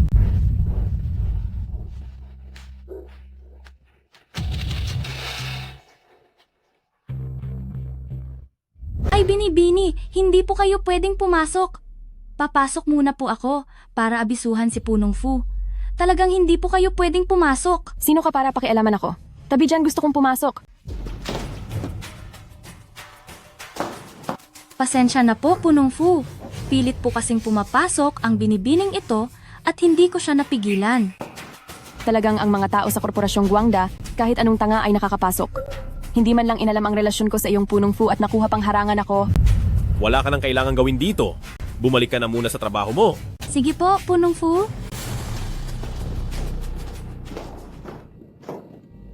Panganay na binibining He, hindi ba't masyado ka namang nakikialam? Kailan pa naging trabaho mong punahin ang mga empleyado ko sa Korporasyong Guangda? Sige. Wala na akong pakialam sa mga taong ito mula sa mababang antas ng lipunan. Hindi naman sila mahalaga at hindi dapat pag-aksayahan ng oras. Pero ang mga bagay sa pagitan nating dalawa, dapat lang napakialaman ko na iyon, di ba? Huwag ka nang magsalita ng kung ano-ano at sabihin mo na ang sadya mo. Huwag ka namang maging masyadong formal. Tutal ay mahigit 20 taon na tayong magkakilala, maituturing na rin tayong magkababata. Pinapalungkot mo naman ako sa inaakto mo. 5 taon kang nasa ibang bansa. Normal lang na maging formal ako sa iyo. Matagal na tayong hindi magkatulad. Kung bakit ako bumalik, dapat ay alam mo na, di ba? Nandito ako para pakasalan ka. Kasal? Mahigit 10 taon na ang nakakaraan. Nakulong ang tatay mo dahil sa frame-up at ang pamilya Fu ay biglang nabangkarote sa loob lang ng isang gabi. Tatay ko ang nagbigay sa iyo ng perang panligtas buhay. Noong oras na iyon ay napagkasunduan ang pagpapakasal ng ating dalawang pamilya. Bumalik ka pa galing sa napakalayong lugar para lang pakasalan ako? Kahit papaano ay magkababata naman tayo at matagal nang magkakilala. At isa pa ay napakaganda ko rin. Bagay na bagay tayo kapag nagsama. Hindi ka talo sa akin kahit anong mangyari.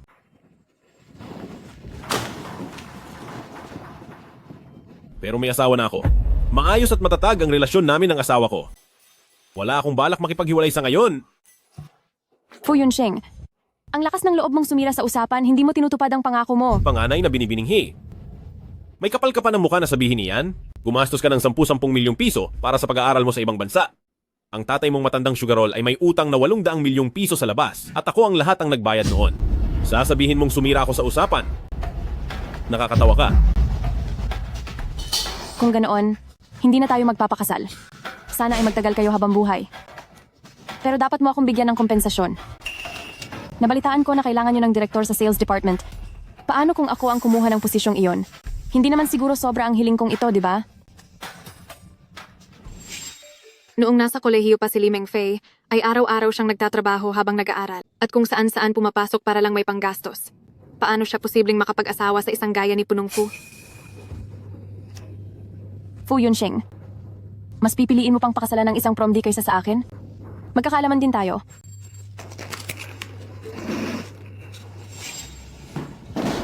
Sige, dahil hindi ka sumasagot, ituturing ko na pumapayag ka na. Huwag kang mag-alala, dahil gagalingan ko ang trabaho ko.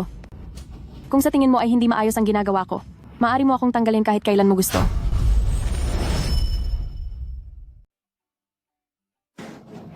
Magandang umaga po, leader. Hindi nyo naman kailangang maging masyadong magarbo. Maging natural lang kayo.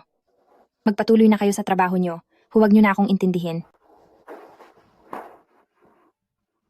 Magandang umaga po, leader. Manong Chuan, hindi ba dapat ay nakikipag-usap ka sa mga kliyente ngayon? Nag-overtime talaga ako kagabi para matapos ang negosyong iyon, para makita-kita agad pagpasok ko ngayong umaga. Hi. Bakit ba ang formal mo pa rin sa akin? Sa susunod, huwag mo na akong tawaging Manong Chuan ng Manong Chuan, mukha tuloy akong matanda. Maari mo akong tawaging Xiao Chuan o kaya Chuan, kahit alin dyan? Manong Chuan, mayroon akong isang bagay na gustong ipagtapat sa iyo. Alam ko na. Tungkol sa ex-boyfriend mo, ayos lang iyon dahil alam ko na ang lahat. Hindi. Ito ay...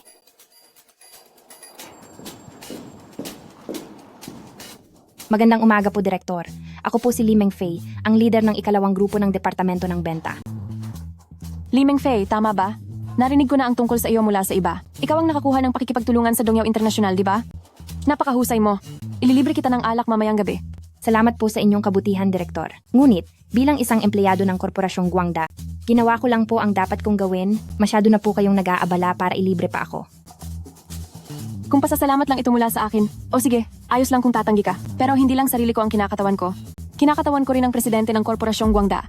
Bilang mapapangasawa ni Fu Yunxing, pumunta ako sa ibang bansa para mag-aral nitong mga nakaraang taon. Ngunit ngayon ay nagbalik na ako.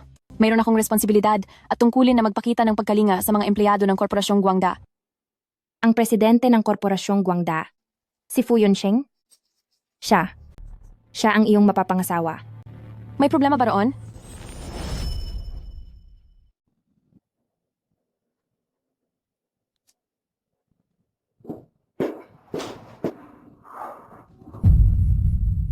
Uy, Batang Meng! Pinapahalagahan ka ng husto ng bagong direktor na ito? Bakit parang marami ka pa ring iniisip? Ang presidente ng ating Korporasyong Guangda. Ay si Fu Yunxing ba? Oo, Fu Yunxing talaga ang pangalan ng presidente natin. Bago ka pa lang kasi rito, kaya normal lang na hindi mo alam. Pero grabe, hindi man lang itinatago ng bagong direktor na ito ang relasyon nila ni Punong Fu na nagpapakitang matatag talaga ang pagsasama nila. Baka nga makatanggap na tayo ng imbitasyon nila sa lalong madaling panahon.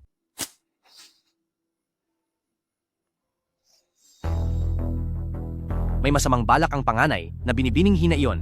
Noong naghirap ang pamilya nyo, Punong Fu, bigla siyang umalis para mag-aral sa ibang bansa. Ngayong malakas at matatag na ang Korporasyong Guangda, bigla naman siyang bumalik. Siguradong nandito siya para ituloy ang kasunduan sa kasal. Tungkol sa kasunduan sa kasal, sinabi ko nang may asawa na ako para tanggihan iyon. Pero nakuha niya ang posisyon bilang direktor ng benta. Posible kayang alam na niya ang relasyon niyo ni Li Mengfei? Mukhang hindi pa. Mukha talaga siyang nagulat. Hindi mukhang nagpapanggap lang siya.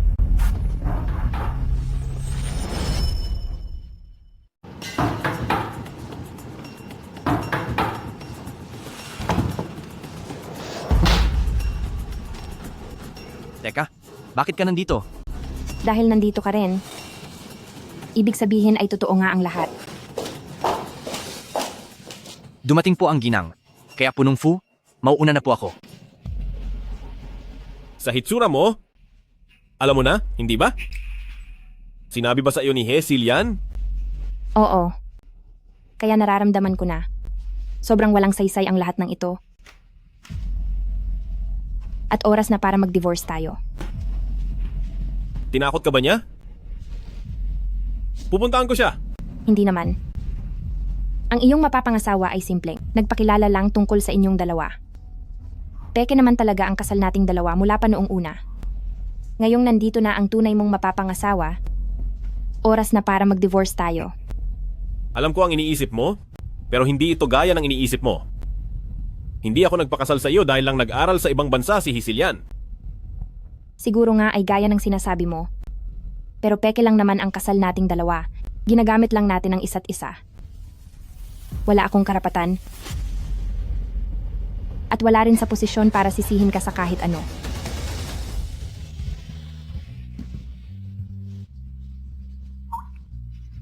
Sige. Dahil buo na ang loob mo, mag-divorce na tayo. Sige. Paalam.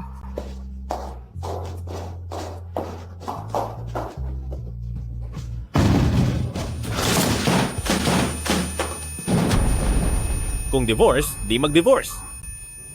Pero bakit galit na galit ako?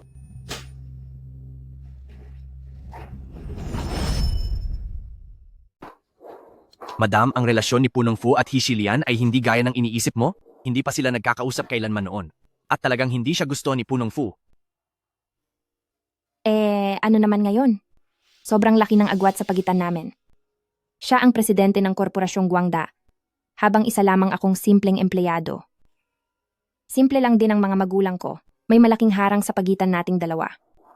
Ang harang na ito ay hindi kayang lampasan ng isang marriage certificate lang. Pero kapag nakatagpo ka ng taong gusto mo, dapat mo itong ipaglaban. Paano mo malalaman kung hindi mo ito susubukan? Bukod doon, ang pag-ibig ay hindi nasusukat ng material na bagay. Pag-ibig?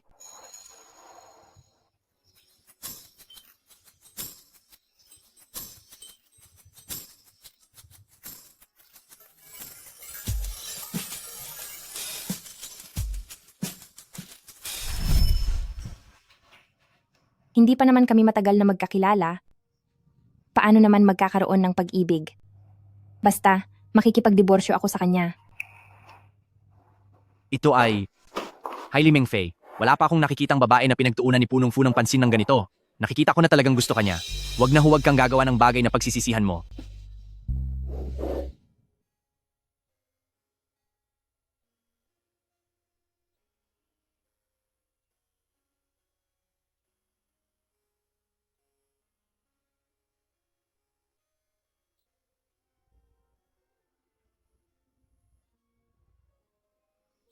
Hahaha. Tingnan mo, hindi lang guwapo ang manugang natin. Napakamaalalahanin pa niya. Fei, kailangan mong baguhin ang ugali mong pagiging makalimutin. Matuto ka pa. Maging mas maingat ka, ha? Ay naku, malaki na ang bata. Kasal na siya. May nag-aalaga na sa kanya. Kaya huwag ka nang masyadong makialam. Hahaha. Opo. Narinig mo ba? Sabi ni Mama? Ako na ang magbabantay sa iyo mula ngayon. Peke ang lahat. Peke ang kasal? Pati ba ang nararamdaman ay peke rin? Batang Meng! Batang Meng! Batang Meng! Anong problema? Masyado ba kitang nagagambala kamakailan? Naiinis ka na ba sa akin? Manong Chuan, hindi dahil doon. Simula nang dumating si Director He kanina, parang ang lungkot mo at wala ka sa sarili. Anong nangyayari? Sabihin mo sa akin. Manong Chuan, sa totoo lang gusto ko sanang sabihin na hindi ako pwedeng maging girlfriend mo. Bakit naman? Sabihin mo sa akin kung may mali ba akong nagawa. Handa akong magbago para sa iyo. Paano kung sabihin kong gusto ko si Fu Yunxing? Ay hindi pwede. Hindi ko pwedeng sabihin iyon. Manong Chuan. Hindi pa talaga ako nakaka-move on mula sa huli kong relasyon. Tinakot mo naman ako. Akala ko pa naman ay may nagugustuhan ka ng iba. Basta wala ibig sabihin lang na may pag-asa pa ako. Ayos lang maghihintay ako sa iyo. Manong Chuan, ano kasi ako? Nabalitaan ko nga pala na may bagong bukas na mahuhuwagwan sa kalapit na mall. Sobrang kakyutan ng mga pusa doon. May isa pang ang pusang ligaw na marunong mag-backflip. Punta tayo roon kapag may oras ka dahil hindi ba paborito mo ang mga pusa? Sige. Nasaktan lang si Meng Fei sa pag-ibig. Kapag naging mas maingat at malambing pa ako sa kanya. Tiyak na mapapansin din ako ni Meng Fei.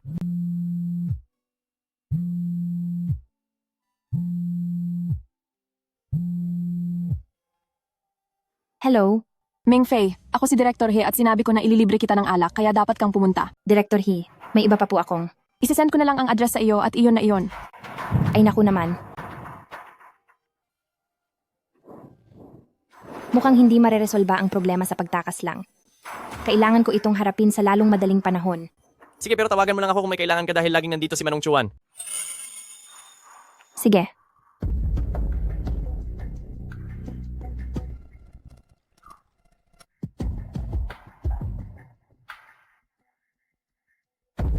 Panganay na binibining He. Sa tingin mo ba, ay hindi maglalakas loob na pumunta ang Limeng Fei na iyon? Panganay na binibining He. Sa tingin mo ba ay hindi mangangahas na pumunta si Limeng Fei? Mangangahas ba siyang hindi pumunta? Inimbitahan siya ni Binibining He na uminom ngayong araw. Kapag hindi siya sumipot, ay talagang naghahanap lang siya ng gulo. Isa lang naman siyang hamak na group leader. Iniimbitahan mo siyang uminom?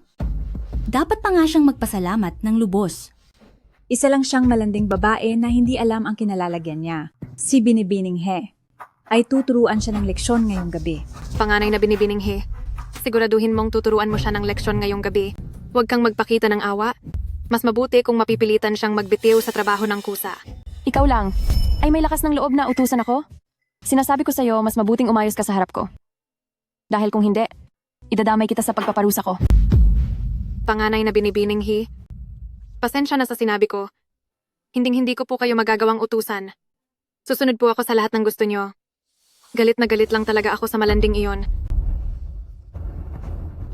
Ilagay mo ito sa alak ni Limeng Fei. Bakit mo ipinarada ang bisikleta mo rito? Umalis ka na agad. Ang lugar na ito ay hindi basta-basta pinapasukan ng kahit sino lang. Anong karapatan mong paalisin ako? Narito ako para bumili. Customer din ako. Gusto kong pumasok. Hoy! Tingnan mo muna kung nasaan ka. Ang isang bote ng alak dito ay sapat na para sa 1 taon mong sahod. Umalis ka na? Bilisan mo? Huwag mong gambalain ang negosyo namin. Matandang Lee, inaapi na naman ang anak natin. May asawa na ang anak natin. Hindi kaya dapat na nating sabihin sa kanya ang totoo nating pagkatao? Hindi pwede. Hindi pa ito ang tamang panahon. Ang tungkol sa atin at sa pamilya Fu. Naku, matagal na alitan na iyon ng nakaraang henerasyon. Ano bang kinalaman yan sa anak natin? Hindi natin pwedeng hayaang magdusa ang anak natin. Wala akong pakialam. Kailangan ko nang magtapat sa anak ko ngayon. Kumalma ka muna. Maghintay muna tayo. Pero total naman ay pag-aari natin ang clubhouse na ito. At hindi man lang pinapapasok ang sarili nating anak. Sobra na talaga ito. Tagapangulo, ano po iyon? Ano po ang ipag-uutos ninyo? Sunduin mo ang binibini sa may pintuan. Pero tandaan mo, huwag mong hahayaang malaman niya ang kanyang pagkakakilanlan. Opo, Tagapangulo. Pupunta na agad ako. Kuya, may mahalaga talaga akong kailangang gawin dito. May kakatagpuin akong tao para uminom, kailangan ko talagang pumasok. At saka, wala namang dahilan ng isang negosyo para harangin ang kanilang customer, di ba? Gusto ko rin naman na pumasok ka. Pero ako, ay nagtatrabaho lang din naman dito. Sinusunod ko lang ang mga patakaran. Pasensya na po, Ineng. Anong klaseng walang kwentang patakaran yan? Bakit niyo pinipigilang pumasok ang batang ito? Magandang araw po sa inyo. Kagalang-galang na panauhin. Binibini, ako ang general manager ng clubhouse na ito. Tawagin mo na lang akong Lao Zhao. Iba talaga ang dating kapag ang pinuno na ang nagsalita. Binibini, saang VIP room po ba kayo pupunta? Ihahatid ko na po kayo roon. Wag na po, at salamat. Sandali lang po. Ito po ang business card ko. Tawagan niyo lang po ako kung may kailangan kayo.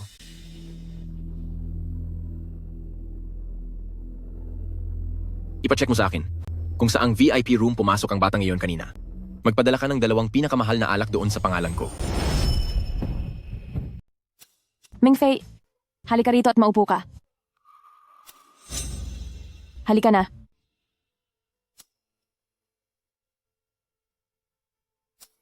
Zhang Yuan, huwag kang tulala riyan. Magbuhos ka ng alak. Opo.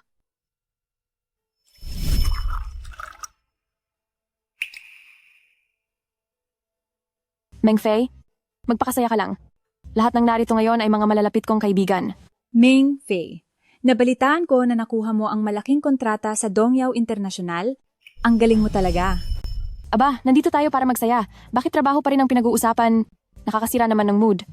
At saka kayong lahat ngayong gabi, walang pwedeng magpainom ng sobra kay Mengfei. Panauhin ko si Mengfei ngayong araw.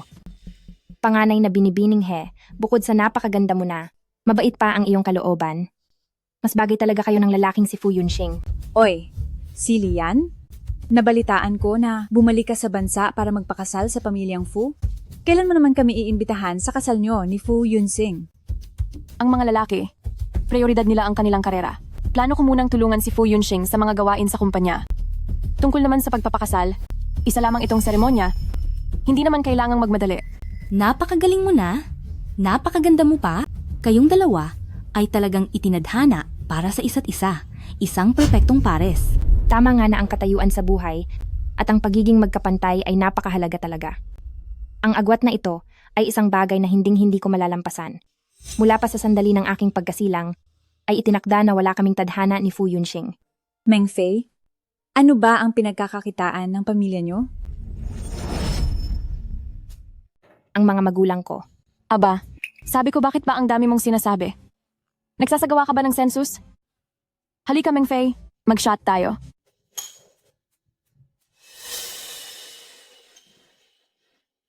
Uy, bakit mo hinahayaang mabakante ang baso ng bisita? Bilisan mo, punuin mo na. Sige po.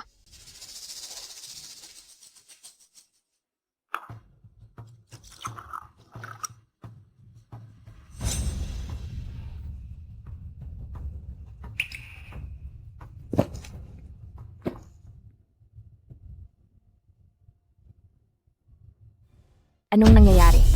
Bakit parang umiikot ang paningin ko? May kakaiba sa alak na ito.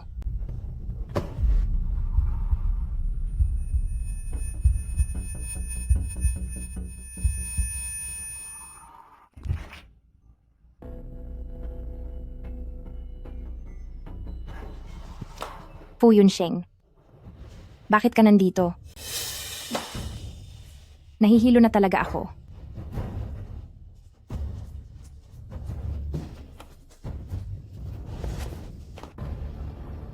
Ibinibigay ko na sa inyo ang VIP room.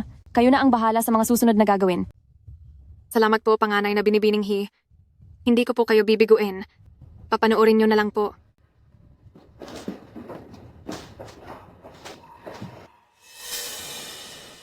Yuan, bagamat si Li Mengfei ay, pero kailangan ba talagang dito gawin ito? Nandito na tayo sa puntong ito. Bakit ka pa umaatras gayong lalaki ka? Kapag hindi natin ito nagawa ng maayos, sa tingin mo ba ang isang malupit na tao gaya ni panganay na binibining He ay palalagpasin tayo? Kailangan nating kumapit ng maigi kay panganay na binibining He ngayon. Hay, huwag ka nang makupad. Bilisan mo.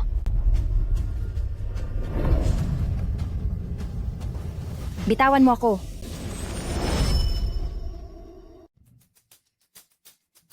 He Silian. Nasaan si Li Mengfei? Oh, ang tinutukoy mo ba ay siya? Mukhang ayaw kanya makita ngayon. Nandoon sa loob ang boyfriend niya. Yunxing, sa tingin ko hindi mo gugustuhin makita ang nangyayari sa loob. He Silian. Kapag may mangyari sa kanyang masama, humanda ka sa akin. Fu Yunxing, kung gusto mo lang makipaglaro, may intindihan ko pa iyon. Pero, pera mo lang naman ang habol niya. Sa tingin mo ba talaga ay gusto ka niya? Huwag kang masyadong umasta na parang asawa ka. Nagiging bastos ka na kapag sobra na. Wala kang karapatang banggitin ang pangalan niya. Alam mo kung anong klaseng tao ka. Alam mo iyan sa sarili mo. Ayaw kong may mamatay ngayong araw. Tumabi ka? Yunxing, magkakaibigan naman tayong lahat. Bakit kailangang mag-away? Tumahimik ka. Wala kang karapatang magsalita rito. Uulitin ko sa huling pagkakataon. Tumabi ka. Fu Yunxing, bilang kaibigan pinapayuhan kita. Mas mabuting huwag ka nang pumasok. Hindi maganda ang makikita mo sa loob. Ano ba talagang ginawa mo sa kanya? Tinulungan ko lang naman silang dalawa. Uminom siya ng marami at paulit-ulit niyang tinatawag ang pangalan ng boyfriend niya, kaya dinala ko siya sa kanya. Siguro nag-e-enjoy na siya kasama ang boyfriend niya ngayon. Tahimik ka. Naniniwala ako kay Mengfei.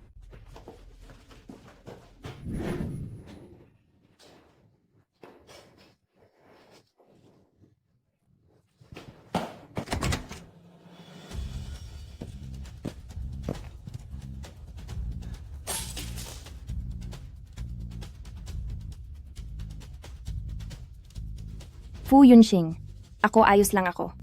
Mengfei? Mengfei? Huwag mo akong takutin, Mengfei.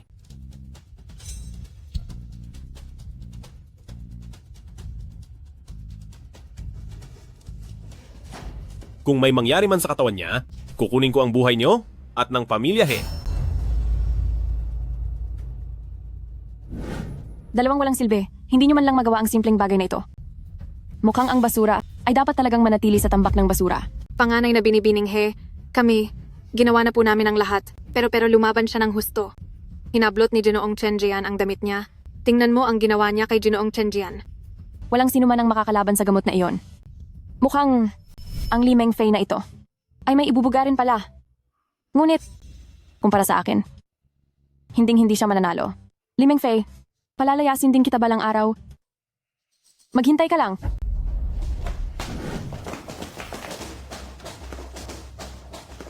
Dahil sa ginagawa niyo sa amin, kilala niyo ba kung sino si panganay na binibining He? Ang lakas ng loob niyong kalabanin ng aming panganay na binibini. Mukhang gusto niyo na atang mamatay. Sigurado ka ba sa sinasabi mo? Hindi tayo magkakilala. Sinong senyorita ang sinasabi mo? Napakatanga mo. Hindi mo man lang alam kung sino ang kinalaban mo. Ngayon, lumuhod ka. Hoy Zhao, sino ka sa akala mo? Iginalang lang kita dahil nakapasok ka sa club na ito, kaya binigyan kita ng kaunting respeto. Huwag kang sumobra.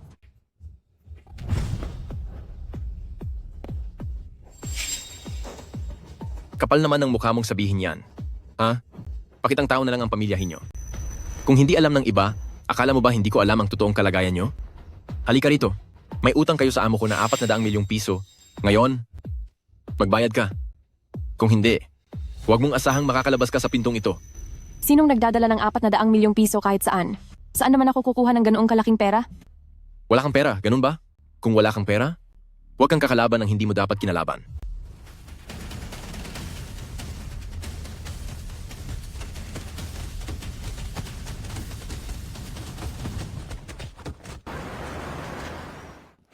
bilisan nyo.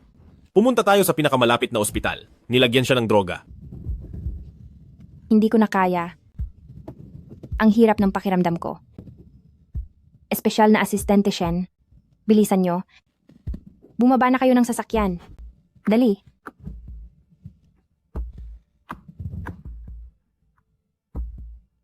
Espesyal na asistente, Shen. Bumaba ka. Punong Fu, hindi yata ito tama? O baka, humanap ako ng hotel para sa inyo.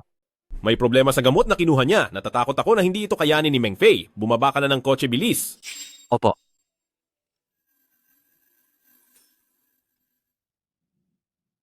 Li Meng Fei. Alam kong nahihirapan ka na ngayon. Nakarehistro na tayo sa tanggapan ng sibil. Sa totoo lang, pwede nating gawin ito. Hindi pwede. Lumayo ka sa akin. Huwag mo akong hawakan. Fu Yunsheng. Tayong dalawa ay nagpakasal lang naman ng peke. Isa kang mataas na presidente. Samantalang ako ay isa lamang simpleng empleyado. Sa pagitan nating dalawa ay mayroong napakalaking harang na hindi mabubura. Fu Yunsheng. Magdidiborsyo na tayong dalawa bukas. Umalis ka na. Li Meng Fei. Gusto kita. Gusto na kita mula pa noong unang beses kitang makita. Wala akong pakialam sa katayuan sa buhay. Ang gusto ko ay kung sino ka at ikaw lang ang pinakasalan ko. Wala na akong ibang pakialam. Sabi mo, gusto mo ako. Pero ako,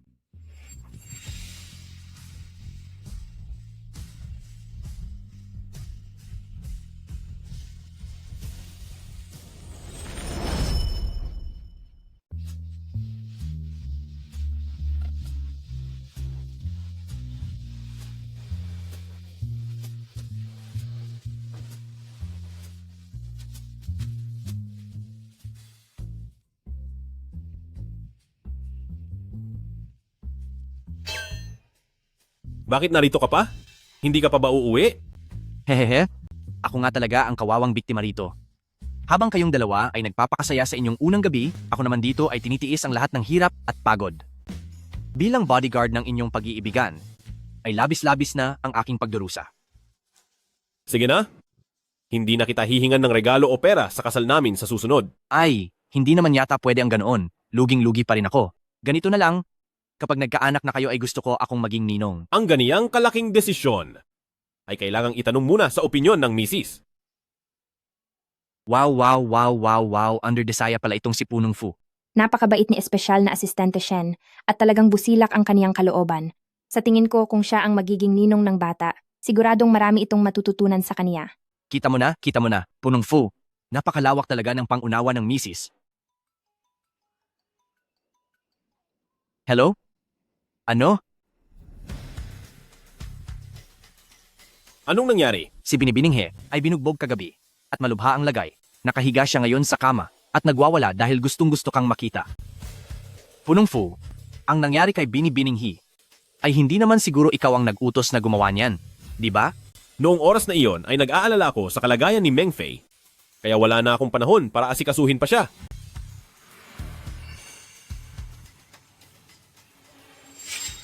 Lalo namang hindi ako. Isang maliit na empleyado lang ako. Paano ko naman magagawang apihin ang isang mayamang binibini? Pero, kahit sino pa mang makapangyarihang tao ang nagturo ng leksyon kay Hisi Lian, gusto ko siyang pasalamatan ng lubos. Ang ganiyang klaseng masamang tao ay dapat lang na maturuan ng leksyon. Nakapagtataka talaga. Saan kayang panig ng galing ang lakas? Na maglakas loob na banggain ang salot na si He Shilian? Punong Fu, gusto kanyang makita. Natatakot ako na baka gumawa na naman siya ng kalokohan. Sa mga mapagpanggap na gaya niya, dapat tayong maging maingat. Sige, puntahan natin. Suwerte man o malas, wala rin naman tayong magagawa.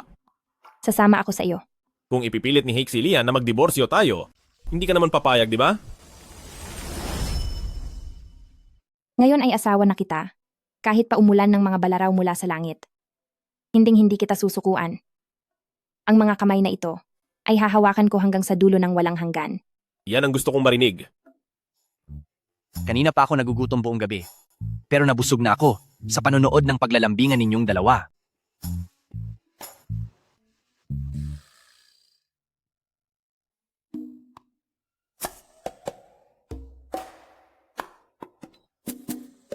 Mahal? Sino ito? Ay, hindi ba ito ang makapangyarihang panganay na Binibininghi? Bakit nagkaganyan ang itsura mo? Binibininghi? Napakakaiba naman ang itsura mo ngayon. Huwag kayong tumawa. Panganay na Binibininghe. Sino ang bumugbog sa iyo ng ganyan? Ang galing naman ng pagkakagawa sa iyo. Li Mengfei, ikaw? Direktor He, hindi ituturing na injury sa trabaho ang sugat na nakuha mo sa iyong personal na oras. Hindi magbibigay ng anumang kompensasyon ang aming korporasyong Guangda. At saka, sa tingin ko ay hindi ka rin agad gagaling. Kaya naman ang posisyon mo bilang direktor ng benta ay wala akong choice, kundi palitan ka muna ng ibang tao. Magpahinga ka na lang muna para gumaling ang mga sugat mo. Pareho kayong nagkukunwari. Kapag gumaling na ako, humanda kayong lahat sa akin. At ikaw, Fu Yunxing, huwag mong kakalimutan na may utang na loob ka pa sa akin. Bilisan mo at padalhan mo ako ng 370 milyong piso. Pagkatapos ay ihanap mo ako ng pinakamagandang ospital sa ibang bansa at kumuha ka ng mag-aalaga sa akin ng 24 oras. Binibining He? Sa tingin mo ba ay pinupulot ko lang ang pera ko? At saka, bakit naman ako susunod sa iyo? Kayo po ba ang pamilya ng pasyente? 1,500,000 at 60,000 piso ang naging gasto sa operasyon ng pasyente kagabi. Ang ospital namin ang pansamantalang nagbayad nito dahil sa makataong aspeto. Maaari nyo na pong bayaran ang gastusin ngayong araw. Hindi nga ba Binibining He? Hindi mo man lang mailabas ang ganitong kaliit na halaga? Ate Nars, hindi po kami ang pamilya niya. Naligaw lang po kami ng silid kanina. Hanapin nyo na lang po ang tunay niyang pamilya. Pero nakipag-ugnayan na kami sa pamilya niya kagabi. Sabi ng pamilya niya ay wala silang anak na ganoon at pabayaan na lang daw siya sa sarili niyang kapalaran. Umalis kayo. Hindi iyan sasabihin ng mga magulang ko tungkol sa akin. Mamamatay ka ba kung ititiko mo ang bibig mo? Ikaw ang mamamatay. Kung ang sugat mo ay hindi agad magagamot, lalabas ang dugo at nana, at sa huli ay mabubulok ang buong katawan mo hanggang sa mamatay ka. Fu Yunxing, nagmamakaawa ako sa iyo. Iligtas mo ako.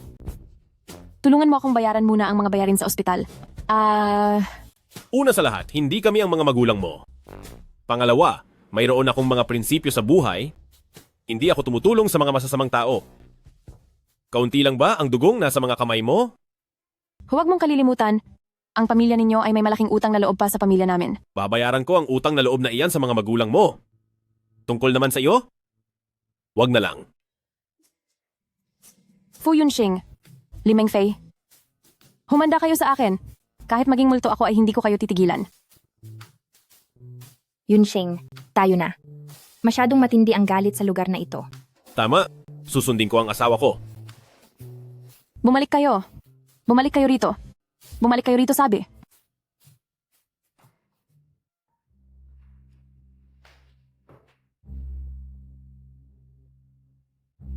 Magandang araw po matandang Ginoong Fu. Batang Lee, mahigit 20 taon na tayong hindi nagkikita, hindi ba? Nandito po ako dahil may ilang bagay akong gustong pag-usapan sa inyo.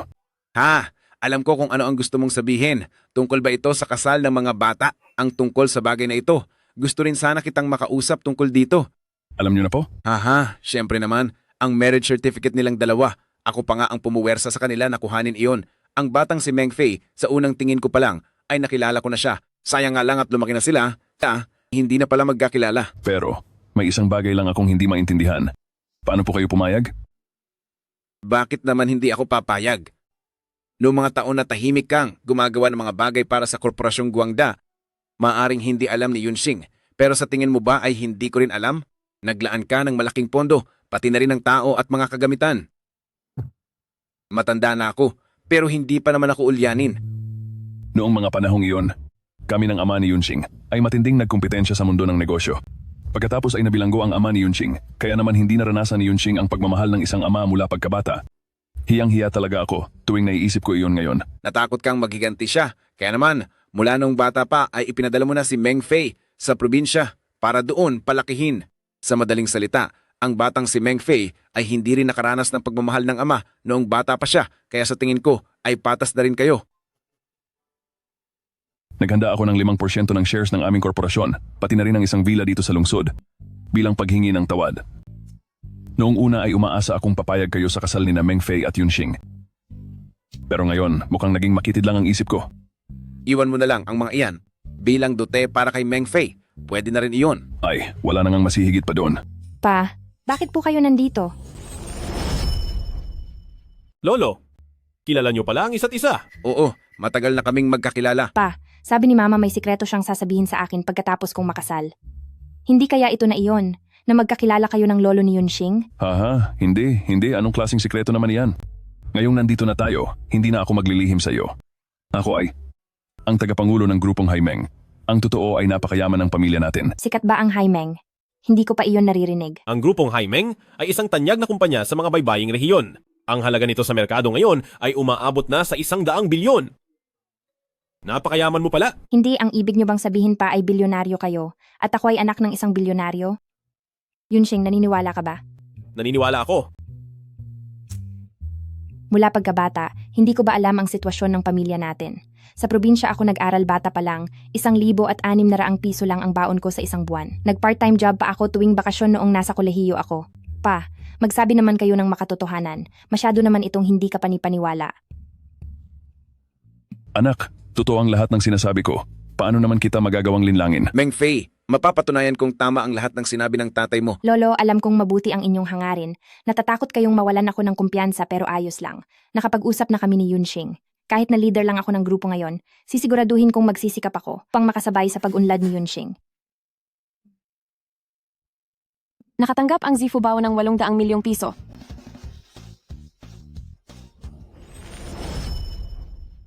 Isa, 10, 100, 1,000, 10,000, 100,000, 1,milyon, 10 milyon, 100 milyon. Pa, isa ka palang bilyonaryo. Oo, nilimitahan ang account ko ngayong araw. Ililipat ko muna sa iyo ang ganito kalaki. Huwag mong mamasamain kung kaunti lang ito ha. Huy anak ko, hindi. Anong nangyari sa iyo? Anak, mali si Papa. Hindi dapat kita niloko. Huwag mo namang takutin ang Papa. May sakit ako sa puso. Ito. Kapag may nangyari sa iyo, ay hindi na namin alam kung paano mabubuhay ng mama mo. Hehe, niloloko lang kita. Iyan ang napala mo sa pagloko sa akin ng maraming taon. Hay naku anak, natuto ka na ring lokohin ng tatay mo. Papa, niloko niyo ako ng 20 taon. Tapos ngayong isang beses lang kitang niloko ay hindi mo na kaya? Matalino na ang batang ito simula noong maliit pa siya. Hanggang ngayon ay parang bata pa rin kung kumilos.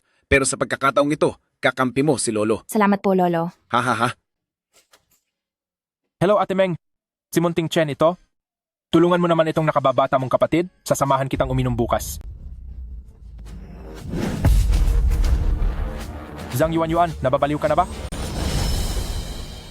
Zhang Yuan, nababaliw ka na ba? Oo, baliw na ako. Binabaliw ninyo akong lahat.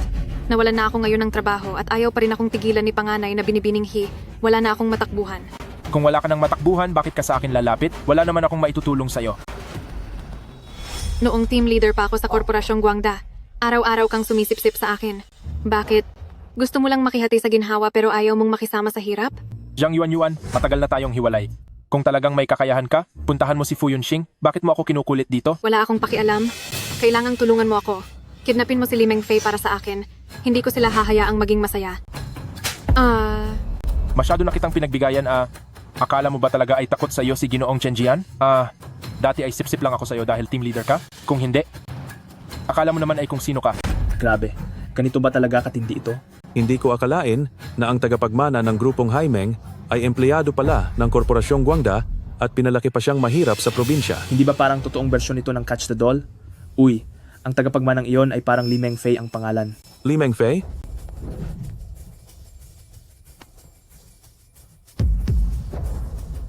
Li Mengfei?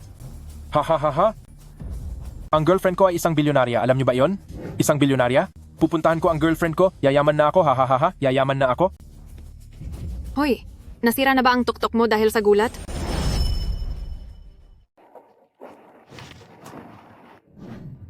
Lahat kayo tumigil muna sa inyong ginagawa. Hihingi lang ako ng kaunting oras ninyo. Mayroon akong gustong i-anunsyo. Ikakasal na ako. Sana ay makapunta kayong lahat sa araw na iyon. Ang talino at ang sipag talaga ng aming team leader. Sino kayang gwapong lalaki ang ganito kasuwerte sa iyo? Buksan mo kaya para malaman mo, hindi ba? Diyos ko, si Fu Yunxing na punong Fu pala ito. Team leader, ang galing mo talaga. Nakuha mo pa ang loob ni Punong Fu. Team leader, magaling ka na ngang uminom. Magaling ka rin talagang sumipsip sa mga makapangyarihan. Turuan mo naman ako.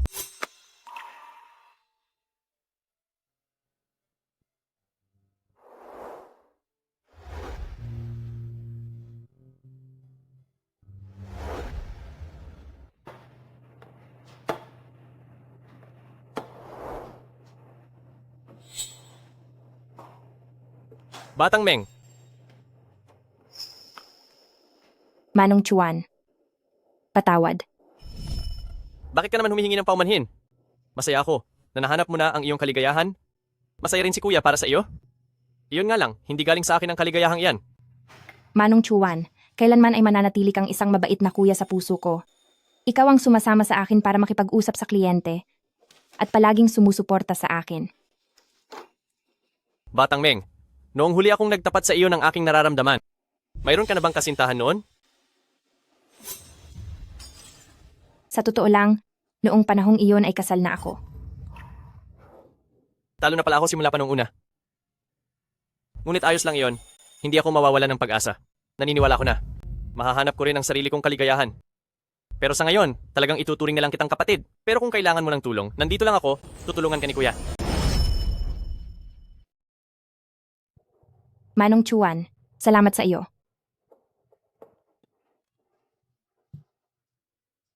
Nasaan ang imbitasyon? Bakit hindi mo pa ako pinapupunta sa kasal mo?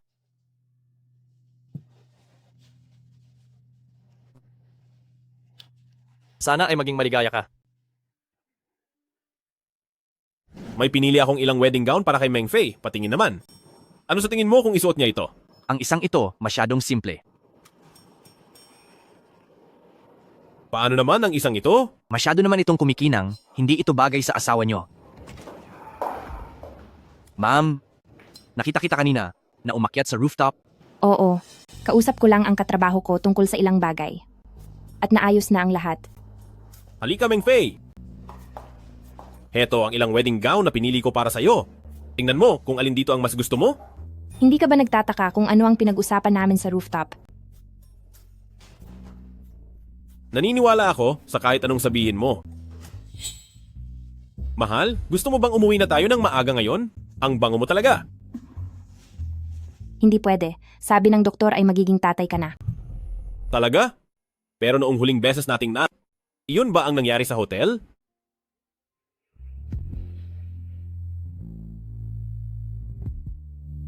Hoy, dahan-dahan ka lang. Magiging tatay na ako.